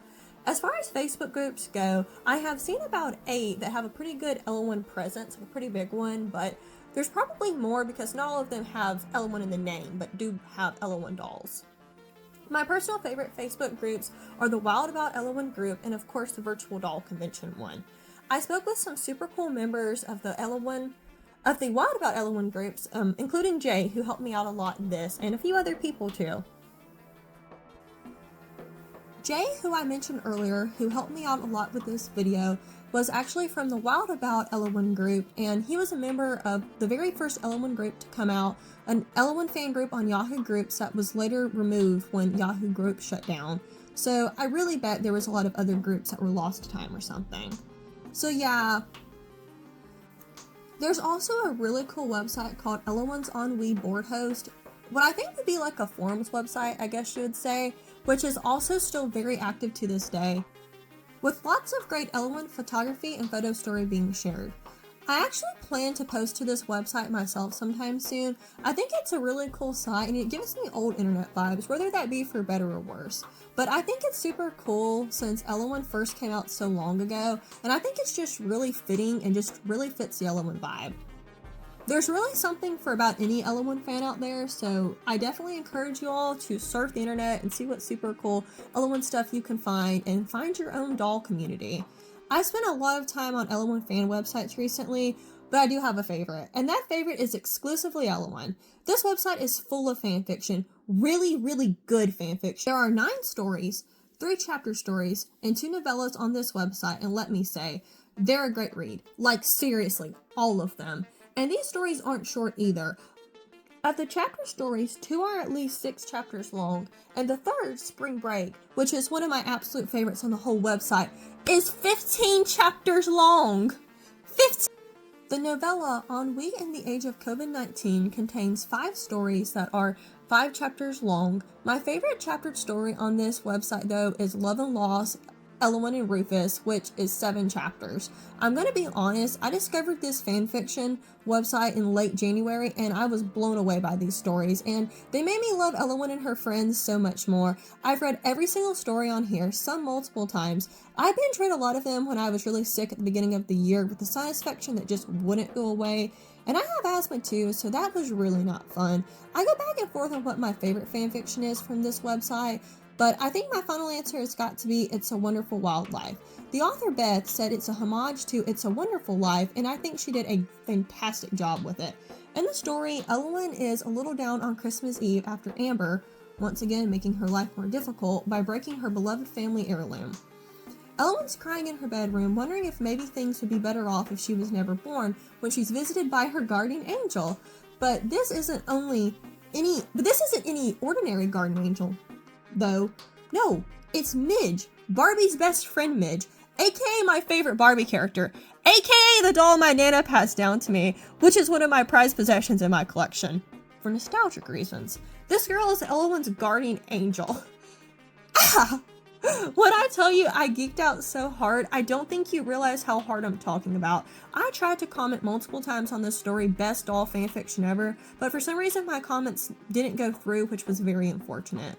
But anyway, I don't want to spoil the story, but I will try really hard, and I want to try really hard not to, but I really want to show you why you need to read these stories so bad. So Ellowyne's doll of a guardian angel shows her what would happen to her friends without her existence, and Ellowyne sees that she matters a lot more than she originally thought. Everyone's life is a lot harder without her. Prue, Lizette, Freddie, and even Amber, who actually, funny enough, becomes very, very modest, which is very out of character for the real Amber, the Amber Ellowyne knows. Ellowyne especially learns the impact she has when she sees what becomes of Rufus without her. The story gets a little harder to read, and we see just how important Ellowyne is to her final friend she visits. And with that, Ellowyne is able to feel better and realize her importance. Even if she's not perfect, has ennui, and struggles sometimes, she matters. She matters to her friends, family, and probably so many others as well. Her Christmas gets a little better, and I finished the story with a bit of a tear to my eye. Our favorite OTP, Ellowyne and Rufus, have their first kiss under the mistletoe. Perfect. Chef's kiss. Beautiful. This story is so good, so cute, and I love the ending. Not only is it very true to the Ellowyne lore, like what would happen if that actually was to happen, but it also has a really good message about mental health. I truly cannot recommend this website enough. My other favorites are probably Spring Break and The Lonesome Loser. And you also can't forget the Valentine story where Penn is seeing Amber, Lizette, and Nema all at once. And 2, Beth is a huge Ellowyne and Rufus shipper. Like, probably almost as big as I am, maybe. But I don't know. Maybe I should let her have that title. She did write so many fanfictions about them, so I probably will. She wins the biggest Ellowyne and Rufus shipper reward. Congratulations. I guess we'll be moving on to our next topic now, but this website will be mentioned again, and I could really talk about this website all day. Actually, during the filming of this video, I messaged Beth on Facebook because I found her in a Facebook group I was in, and we've been chatting a lot, and she sent me some of the pictures that you've been seeing in this video of her dolls, so I'll always have her show her credit. Give her credit when I show them, but shout out to her. Her photography is amazing, and her stories are honestly even better. Shout out to her. Gwendolyn 2006. I wasn't sure where to put this on the iceberg, but I think it's a lesser known fact, so I thought this would be a good place to put it. But now I'm kind of starting to second guess myself, but regardless, Gwendolyn 2006. Gwendolyn Wilde was the original name Robert Tonner planned to use for Ellowyne, or who became Ellowyne. He was not able to use the name Gwendolyn though because it was already being used by another toy. Fun fact though, when the cover of Hope doll showed the public our first look at Ellowyne, the beautiful red to lift her mood, she was still being called Gwendolyn at the time. The name on the cover next to the doll proved it. And of course the name was changed before any dolls were released, but I still think this is pretty cool. It wasn't until 2024 that Ellowyne's grandmother was released beside Nema's grandmother, and the name Gwendolyn was finally used for a doll in the Ellowyne line. I think this is a really happy ending and a super cute one as well. I know Tonner really loves the name Gwendolyn, and I think it's really special that the name gets to be carried by Ellowyne's grandma. I got all of this information from Facebook with a little help from Jay and the Ellowyne Archive, which also has a little section on the bottom of the page about Gwendolyn. The Ellowyne Archive reads, with that picture next of the doll, the very first Ellowyne and the very first FAO Schwartz exclusive. This doll was also featured on the cover of Hope Doll, April 2006 edition. At the time, her name was Gwendolyn Less, end quote. And that's spelled Gwendolyn with the word less at the end. Grandmother Emily. In Ellowyne's diary entries on the Wild Imagination website, she often mentions her grandmother Emily. But wait, I thought Ellowyne's grandmother was named Gwendolyn. It's Gwendolyn, right? We finally got our much-awaited Gwendolyn doll release. Not our Grandmother Emily doll. Are Grandmother Emily and Grandmother Gwendolyn two different characters? I don't think so.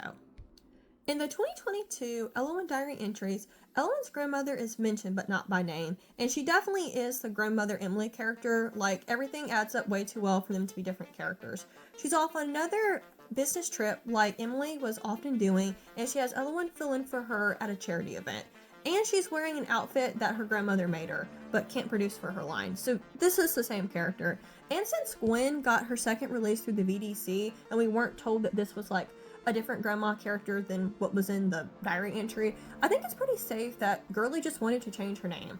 I imagine Tonner just, like I said, just really wanted to use the Gwendolyn name and was like, you know what, we're letting it be grandma's name. Maybe her name is actually Gwendolyn Emily Wilde or something. Maybe that's how it works. The Wild Imagination website now. So without being able to access or somewhat access the old Wild Imagination website through the Wayback Machine, it would have been significantly harder to make this iceberg. As of right now, you can visit the old Wild Imagination website through the Wayback Machine, but there are many things missing from it, especially pictures. Very few pictures seem to have been archived on there, and pretty much none of the videos are still working on the website. I might have found one that was working on the Evangeline one, but I don't think there was any that still worked for Ellowyne. But there's still so much fun stuff to do on it though. Even if many things are missing and the website isn't working quite as good as it was or it's really slow, it's still definitely worth going to. If you're still watching me at this point, you must either find me really entertaining, and thank you, that's amazing, thank you. I've worked so very hard to become a YouTuber, and I just absolutely love this, so thank you. You're making my dreams come true. It's that, or you really like Ellowyne. And honestly, I'm gonna take the guess that it's the second one. You're probably a big Ellowyne fan, so if you like Ellowyne this much, why don't you just go check out her old website for yourself? If you've been there before, I'm sure it will be a blast from the past, and if you haven't, I'm sure it will be a lot of fun to see everything now. I'm sure it will be super cool to see everything and learn more about this doll. There's a lot of lost media on this site, but there's also a lot of cool stuff that can still be accessed, like Ellowyne's diary, where you can read all of Ellowyne's old stories for yourself, which I know many of you have been talking about you want to do for a while now. You can still go to the Shop Ellowyne tab where you can see which dolls would have been for sale at the time the page was archived, and there are still a few pictures on here, so you can see some. And honestly, most of the Ellowyne Wilde pictures from like the dolls and stuff that were on this website have been archived through Pinterest or something like Flickr, so the pictures missing isn't the problem. It might be a hard time to track down which specific picture it is, but it can totally be done.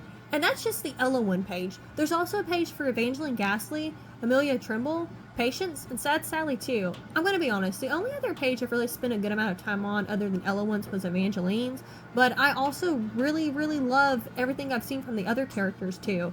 I would love to collect Evangeline too one day, so you gotta see why I spent a lot of time on her page. There's also a diary for Evangeline that we already talked about, and I believe there was a diary or some type of story for all the other characters too, but I don't think they were backed up quite as good. There's so much content you can learn about these characters on here, and the dolls, and just so much stuff. You might could even find more lost media I don't even know exist. And it's not just that, but there's also a blog, a community tab, where you can see the Wild Imagination events and Tonner events that have been happening at the time the website was archived, and even more. But just as a note, like I already talked about, please be careful on archived web pages. This is not the original page, but an archived version of it. Nothing on here is for sale. Never ever enter your credit card information on here. All of these dolls have been sold a very long time ago. You cannot purchase them from here. This is just to look at the website and learn things and see what it would have been like. Please don't get scammed from going on here. I don't even know if that's possible, but just don't do it. Don't put your credit card information in. If I can just save one person from doing this, it would truly make my day. Maybe I'm just too worried. That's probably why, but I want to make sure. All lost media. At the time of my recording this, I believe all the Ellowyne media that was once available, but now lost, are the following: 27 pictures from Myspace page, 31 photos from Ellowyne's My Favorite Things Well For Now page. And I think that's it. Since I was able to find and now have a link to her original diary entries and friend page and about me page, I don't think these things are no longer considered lost media, and I'm very happy to announce they're available for the general public again, even if it is a little trickier to access them. I really hope that one day we can recover the photos from her Myspace page and My Favorite Things Well For Now list. There's a chance that some of these photos are actually floating around on the internet. I just haven't discovered them yet. If you suspect you may have found some of these, please let me know. I also think it's quite possible Robert Tonner and others who worked on the Wild Imagination page may have backups somewhere.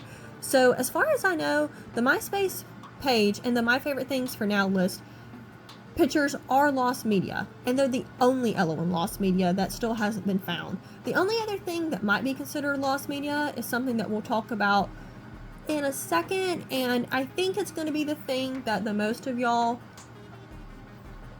have not heard of. Probably the rarest fact on here. But first, Ellowyne has changed. We need to talk about the ways Ellowyne has changed since her VDC re-release. When Wild Imagination closed, Ellowyne was still a teenager. My guess is probably somewhere around 17 to 18 years old. But then when she was re-released with the VDC and she started to get stories, I think the newer diary entries, especially the ones from 2023, show us an adult Ellowyne, and I'm not so sure these characters add up too well. In the VDC version, Ellowyne seems to be a lot more confident, and I almost struggle to believe she even has ennui anymore. She definitely has mental health problems, but they seem to be more anxiety related or even more like actual depression than just boredom and trying to figure out who she is. I've heard some collectors say the VDC character isn't very true to the original canon, and honestly, I can completely see this in some ways, but I don't necessarily think this has to be the case. I think the problem here is we just missed an entire big season of Ellowyne's life when she was right out of high school and an emerging adult. This is huge for someone's development. We knew teenage Ellowyne, and now we have adult Ellowyne, or even young adult Ellowyne, but we don't know what happened to her between these two times that we're reading her diary entries. The main thing I realized about the 2023 diary entries is that Ellowyne seems to be a lot more confident and writes a lot about art. We know that Ellowyne's always liked art and poetry, fashion, and all that, but she seems to have a much more adult and just kind of a different relationship with it now. And this completely makes sense because she's older, but Even just this alone shows we're missing part of Ellowyne's story, and the part we're missing really, I think, would show us who she is and how she became the person she is today. Other than in season 2 traveling around the world, and in season 3 staying home all day and for like mostly an entire year to recover, we don't really know what Ellowyne's doing with her life right now. And this bothers me. Is she trying to figure out who she is still and what she wants to do? Is she a businesswoman? Is she working for her grandma?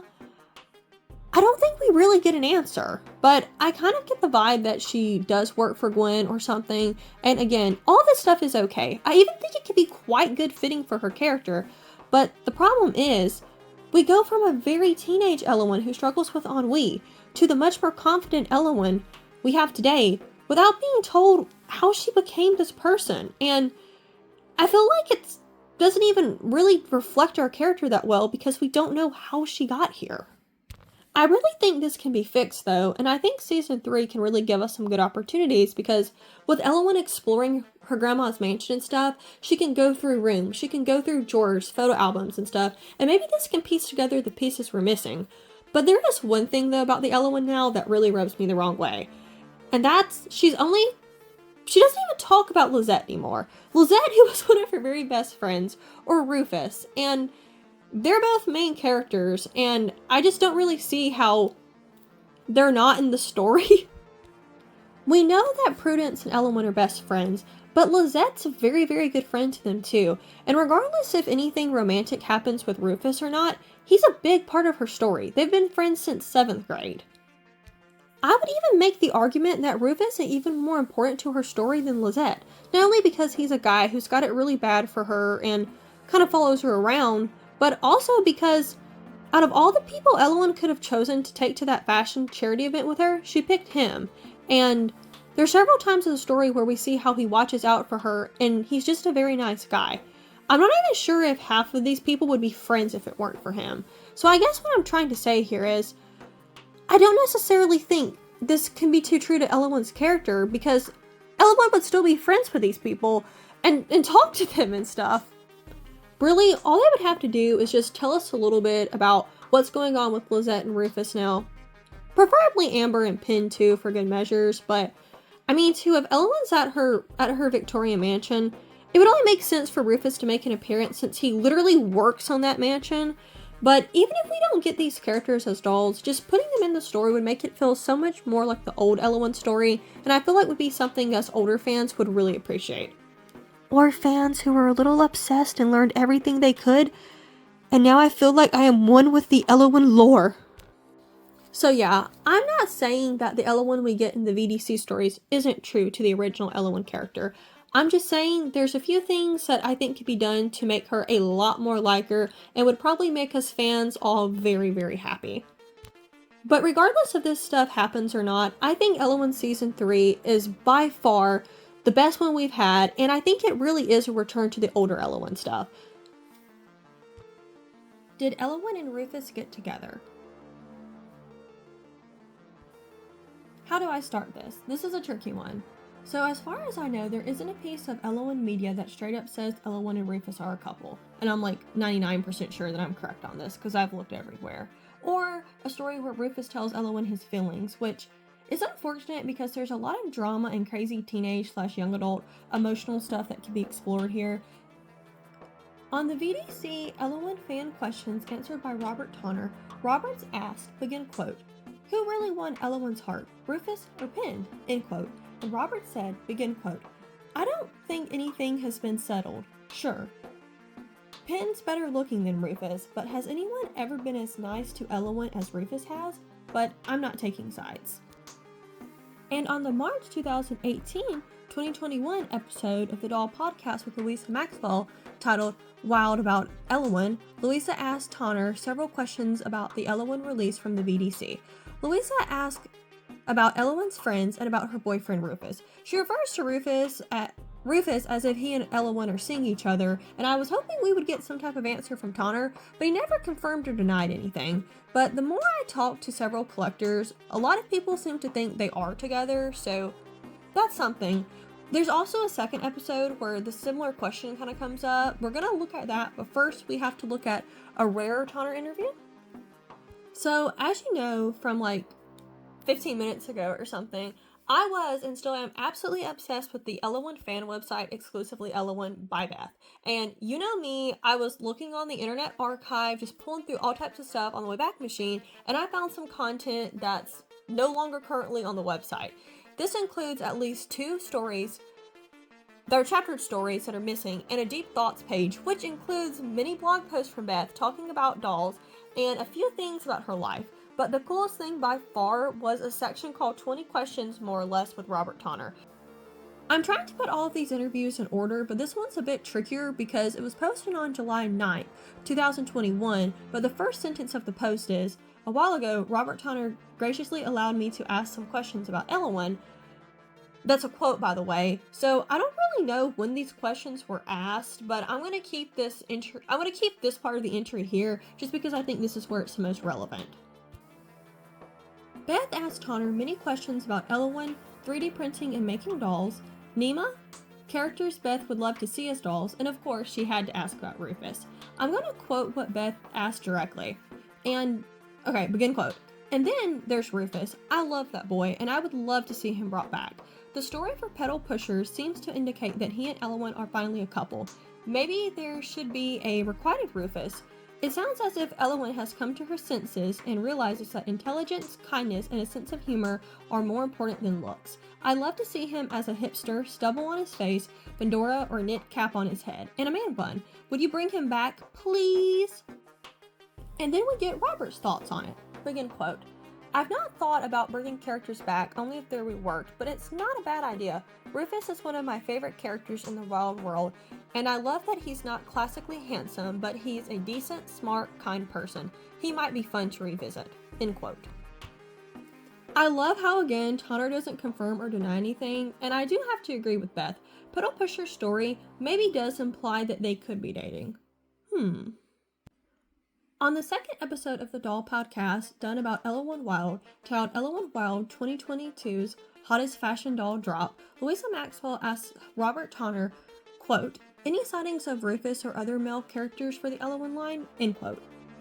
And Tonner told us not at the moment, and from my understanding, it mostly just has to do with like the molds that were used to make the boys' heads and stuff, and all of that, because that's the whole thing, because they weren't stored in like a good climate area, but fingers crossed. And the way that it's much harder now for Robert to make dolls now that he doesn't have his factory. And then Robert says, begin quote, "I always liked that character. I actually loved that character. You know, he wasn't this movie star handsome guy. He was kind of funny looking but he was a sweet guy. And she was kind of falling for him. So, well, I'll put it this way. She hasn't forgotten about him." End quote.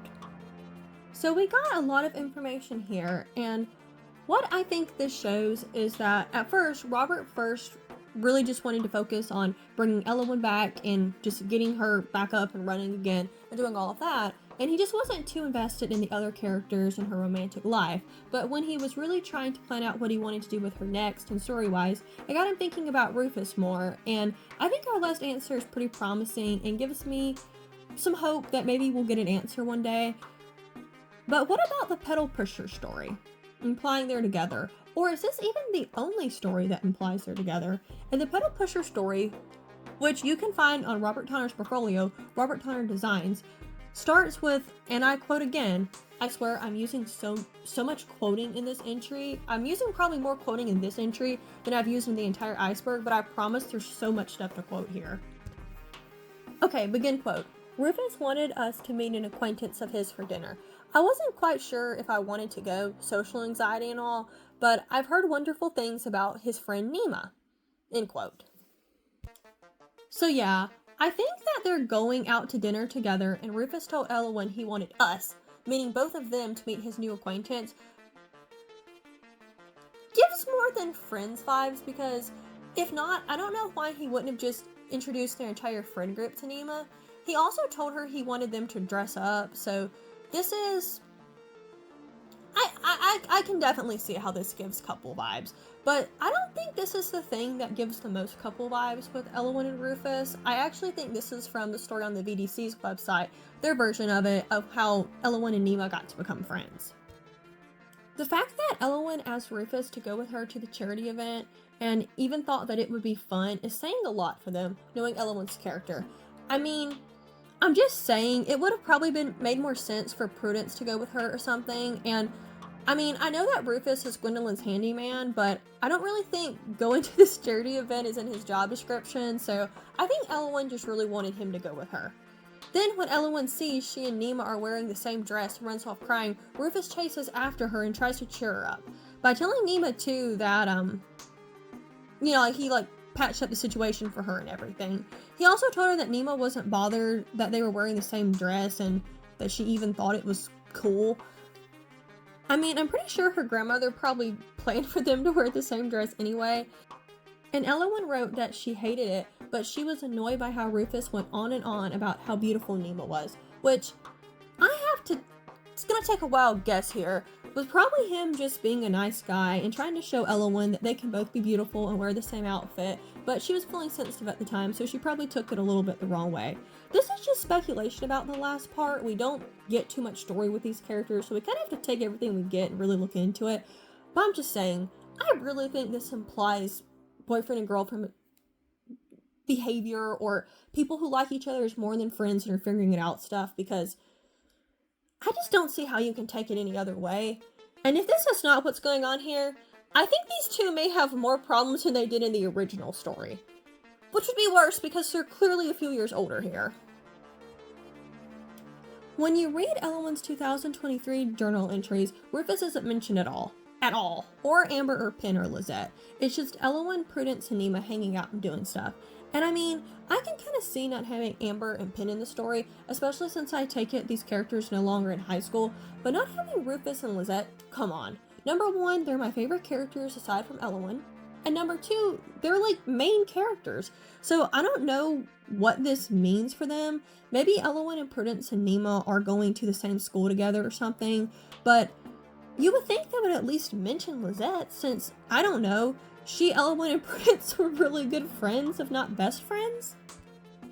I tried to look at all the Ellowyne stories and put together my best answer of what's going on with Ellowyne and Rufus. And oh my goodness, that makes me sound so good. I took a close look at the original story, and I really got vibes that Ellowyne wasn't sure about her feelings for Rufus, and to me, it really just gives young girl who likes boys, thinks they're cute and stuff, but just really isn't interested in dating yet vibes, which I mean, makes sense because she's like 14 to like 18 years old in that story, which is understandable, and I get it, and that's totally okay and honestly probably pretty healthy. But one thing is obvious, she and Rufus are very good friends. She could have feelings for him, but not want to admit it even to herself because of the fear it can mess up their friendship. I'm not sure Ellowyne knows Rufus likes her.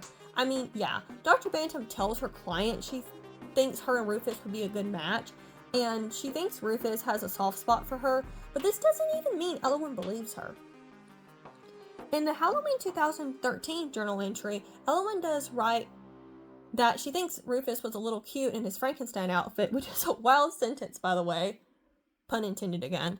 Ellowyne was dressed as the bride of Frankenstein, and we know Prudence and Lizette helped them both with their costumes, which to me, this gives like shipping energy and also maybe a little bit of, ooh, will they kiss under the jack-o'-lantern or next to the jack-o'-lantern? Because I don't see why a jack-o'-lantern would be up higher, but it could be on the ground and they could kiss next to it. It just gives that kind of vibe. Maybe the friends planned this, so maybe they would acknowledge that they like each other, but Rufus is just too dang shy, and Ellowyne, I don't even know at this point. Lizette also says in her diary that she's pretty sure Rufus likes Ellowyne, but Ellowyne just doesn't know. So, I think it's pretty safe to say that yes, it's implied Rufus and Ellowyne, or at least more than friends. We all know Tonner is just trying to keep the fun alive by not giving us a real answer yet. But I really believe it's implied, and I'm going to take it as it's implied. And honestly, I really think Ellowyne and Rufus need to be a couple. And I'm not just saying that because Ellowyne and Rufus are my special interest right now. Like, they're really my special interest right now. But also because their story is actually pretty good. And I know it's popular right now for girl doll characters to not want to be with the guy characters that were made for them. I'm pointing at you, Barbie.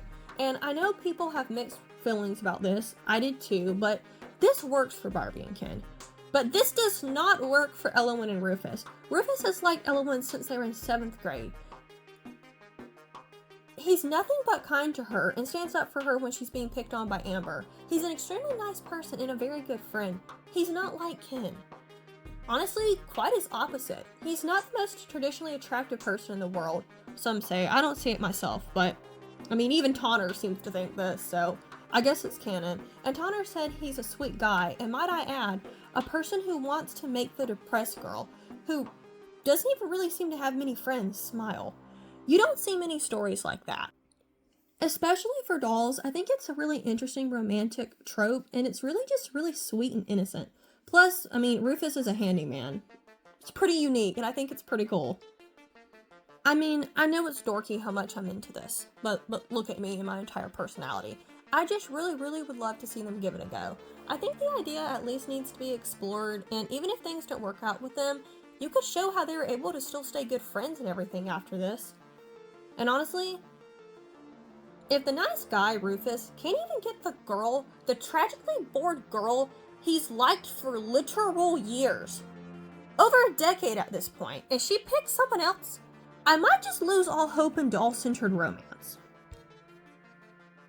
But as a final answer, yes, I really believe it's implied, especially in the stories before 2021, that Ellowyne and Rufus get together.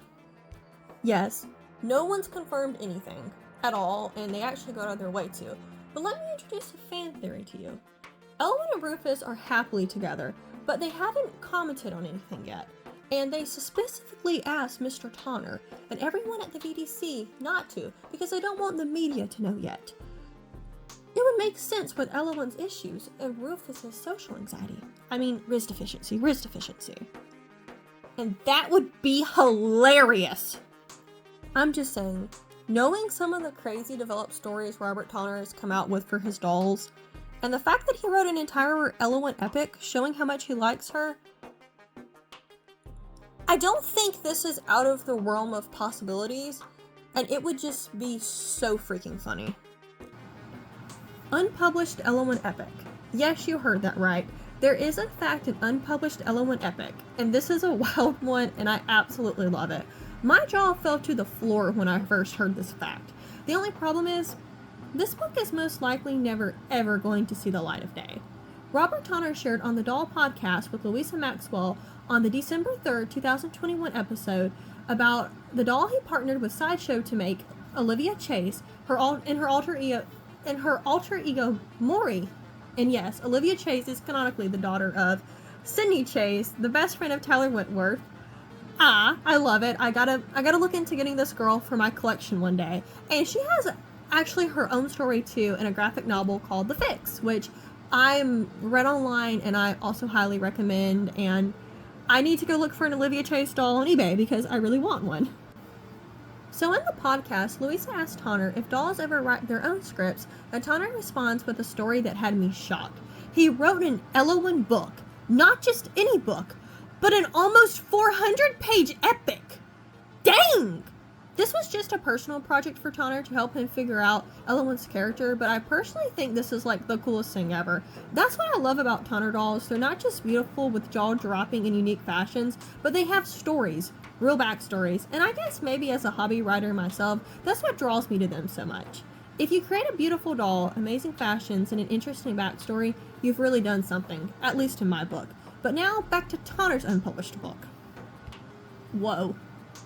Just whoa. This really had me shocked, and I think this is like probably the coolest thing I've learned the entire time I've been looking up stuff for this Iceberg and doing my research. I really don't think this book will ever see the light of day. I would totally geek the heck out though if it did, but I doubt that's going to happen. And that's okay. But just learning Robert Tonner wrote an epic about Ellowyne is the craziest thing ever, and it really goes to show his love of his craft and devotion to the character. I mean, I would absolutely love to read this, or even just learn a little bit more about it. Step aside, great American epics I had to read back in my day when I was in high school. A new epic has come to take your place. Oh, I don't know though, you might be fine for now. The protagonist is a little bored. Tonner did say in the podcast, and I'm going to try to direct quote him the best I can, begin quote, "I did it for fun. I never published it or anything, or had it self-published or anything. I barely put it out there, but it was just for me to try to figure out who this person was.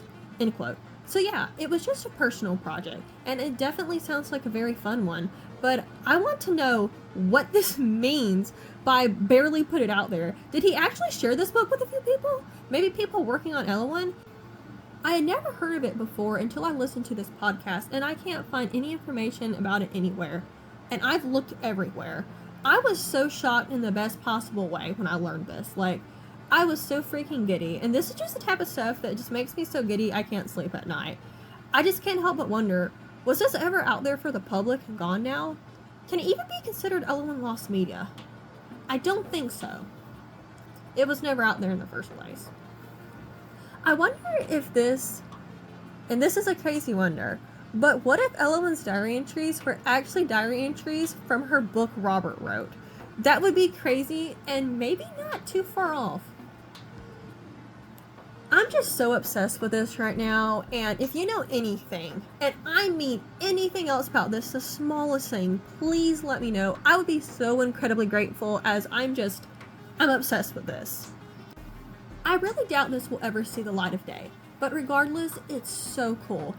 And really, if anything, I think it mostly just shows how much Robert Tonner loves Ellowyne and her story, and that she really is such a cool doll.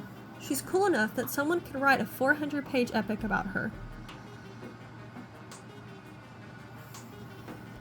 And based on all the crazy amounts of fan content I've seen, very good fan content, he's definitely not the only one. Well, that was it, the Ellowyne Iceberg. But I've got a few more things to say.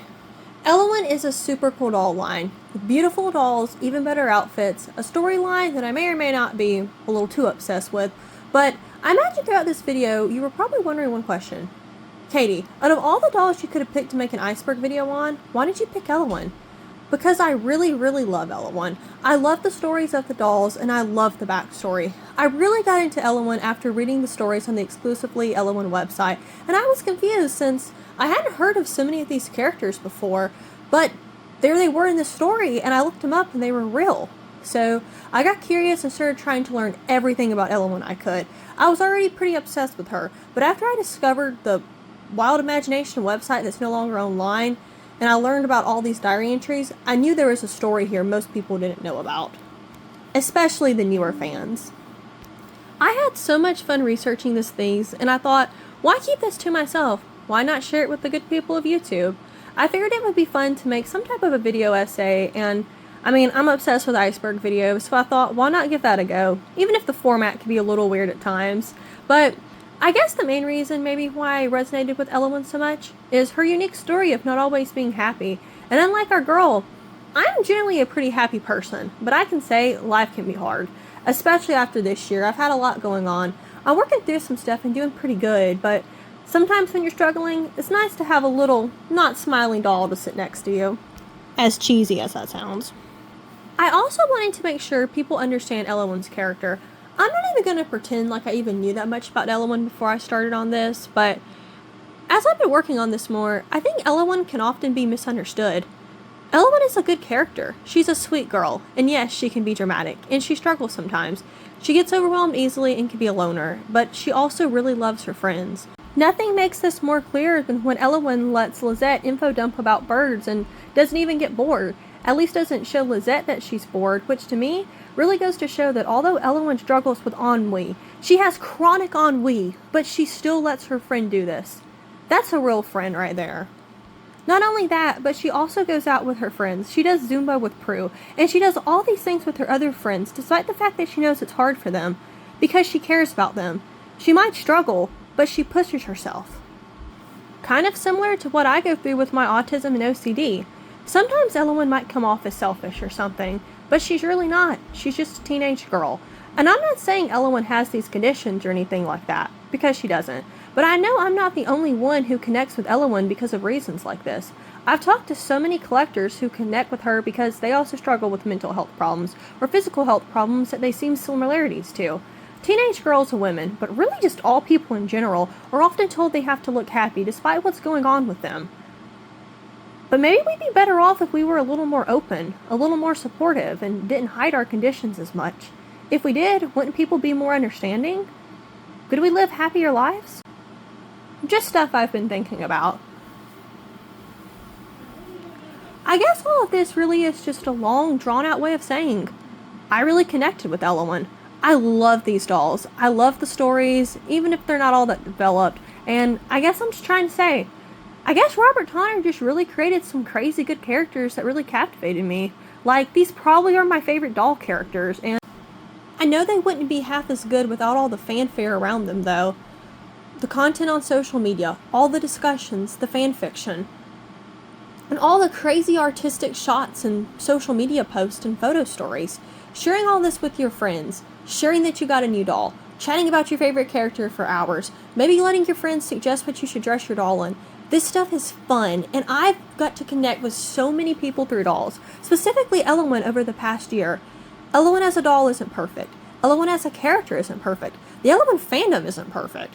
But that's perfectly okay, and I love it. And I can confidently say, I definitely won't be getting bored of Ellowyne anytime soon. Even if she's bored. Also, too, I'm autistic, and Ellowyne's been like my biggest special interest since my Redwick stories about Lily and Jordan, all of them if you're familiar with my channel. So, of course I had to do a bunch of research, and of course I had to make a YouTube video about it, and I might as well make a 2 or 3 hour long one. So, there you go. I'm unhinged. That's what you've learned here today.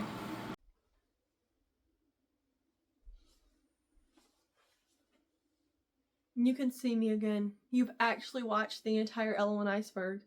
Congratulations! You're now as cool as I am!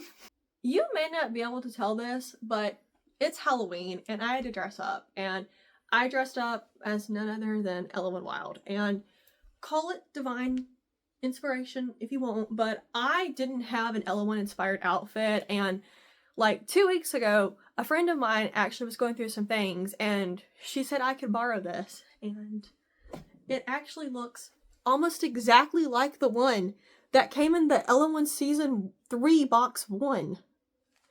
How did this happen? Like, I don't know, it was just meant to be, but this is my Halloween costume. I not only had to make an almost 3 hour long Ellowyne Iceberg, I also had to become Ellowyne. I had to become Ellowyne to understand her character. I'm that devoted to the cause. This also happened. I have all of every single character ever released. This is them. This is my Ellowyne dolls. And also, too, you probably noticed that one character's missing.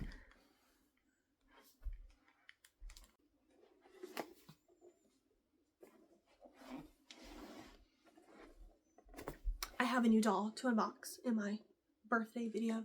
And you guessed it right. This is Pin. I have all of the characters. I managed to do it in less than a year.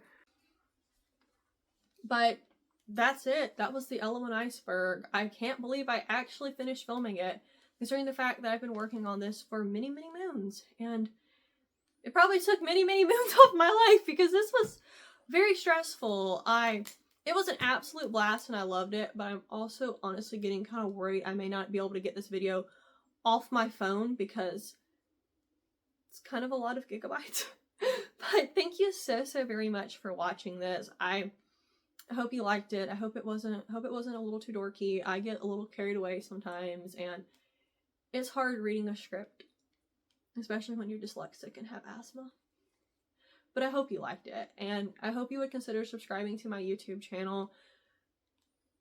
I make lots of different kind of dolls. As you can see, I collect a lot more dolls than just Ellowyne, even if Ellowyne is like my new obsession. I'll have an unboxing of that pin doll coming soon, and today, technically, because it's past midnight now, is my birthday, so I'm going to a doll show actually tomorrow for my birthday, so I'm going to be vlogging there, and I'll have a lot of content and stuff like that. So if you like this, it doesn't have to end now, but if you don't, thanks for watching this.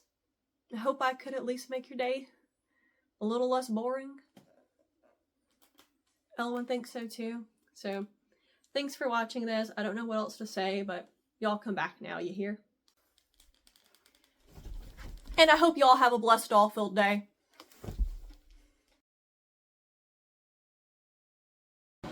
Okay, never mind. I'm back again for one last little video clip. So This video got a little bit delayed. I worked extraordinarily hard to get this video up by Halloween, and I was gonna have it up, but I ran into some technical difficulties, and since I was going to a doll show on my actual birthday, November 1st, I really didn't want to be up like all night editing that video, so I decided to delay it by about a week, and then two, that gave me more time to make sure it was properly edited, and then two, I also got the time to collect a few more pictures to use in this, so you could see what dolls I was talking about more. So I really hope you, y'all like that, and I hope you enjoyed the pictures. But I mean, I don't really know what else to say other than it's sad, but this is the end of a project I've spent months working on, and I just was so like devoted to this video, and I kind of don't know what to do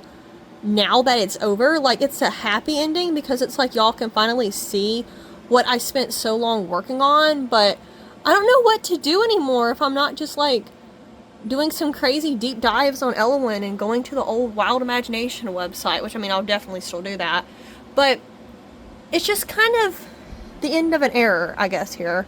I definitely plan to collect more Ellowyne dolls. I actually want to collect them now more than ever. Like, I got to learn about so many crazy, beautiful Ellowynes when I was doing research for this video, so definitely, hopefully, I will have some more Ellowyne unboxings, and of course, I've got to do some unboxings of the VDC's Season 3 outfits, because I am absolutely pumped and excited as heck over those. I absolutely cannot wait. Speaking of really pretty Ellowynes though, this video here I have like on screen showing, this is a really good video on the VDC YouTube channel, Rachel's YouTube channel, which shows the absolute best collection of Ellowyne dolls I've ever seen, so go check this out. Like, if you want to see all these beautiful dolls, go watch this. It's great, and it'll probably make y'all want to get some more Ellowynes too, because it's really, really good. But the problem I have now is it's like I can't get Ellowyne and all of her friends out of my head. Like, I love these characters so much. And one of the things that's, like, funny to me is how that Ellowyne has, like, such a crazy developed storyline, but at the same time, they don't hardly have any, like, development. I swear I don't know how that happened. I don't know how that happened, but it's a thing, and I'm telling you, the more you learn about Ellowyne, the more you learn so much about her, but at the same time, the more you realize there's tons of things you don't know. So I guess the only thing left to do now is write my own Ellowyne fanfiction. I actually have a few really good ideas, so maybe I will actually get around to doing that, but I also hope to make some skits and stuff here on YouTube and like photo stories. I love photo stories. I also plan to do more of those with my smart dolls too, but just before I went and left y'all, I wanted to show you this cute little scene I set up last night. So yeah, it is the end of my almost 3-hour Ellowyne Iceberg, but I'm not going anywhere. I'll still be active on YouTube. I'll definitely still be making lots of Ellowyne videos, so if you're not already, subscribe if you would like to see more stuff from me. And thank you so very much again to everyone who helped me on this video. I could not have done this without you. Like, for real, y'all are awesome. And thank you so much to everyone who watched this video. Please share this with your friends, because I spent a very long time on this. It was an absolute passion project. I worked a long time on this, and it was so fun, and I would do it again tomorrow, but I would really appreciate it if a lot of people could watch this, because that would just make it a lot better. But not much else to say, but thanks for watching, and I hope you have a blessed day. What are all these tiny dolls doing in my room?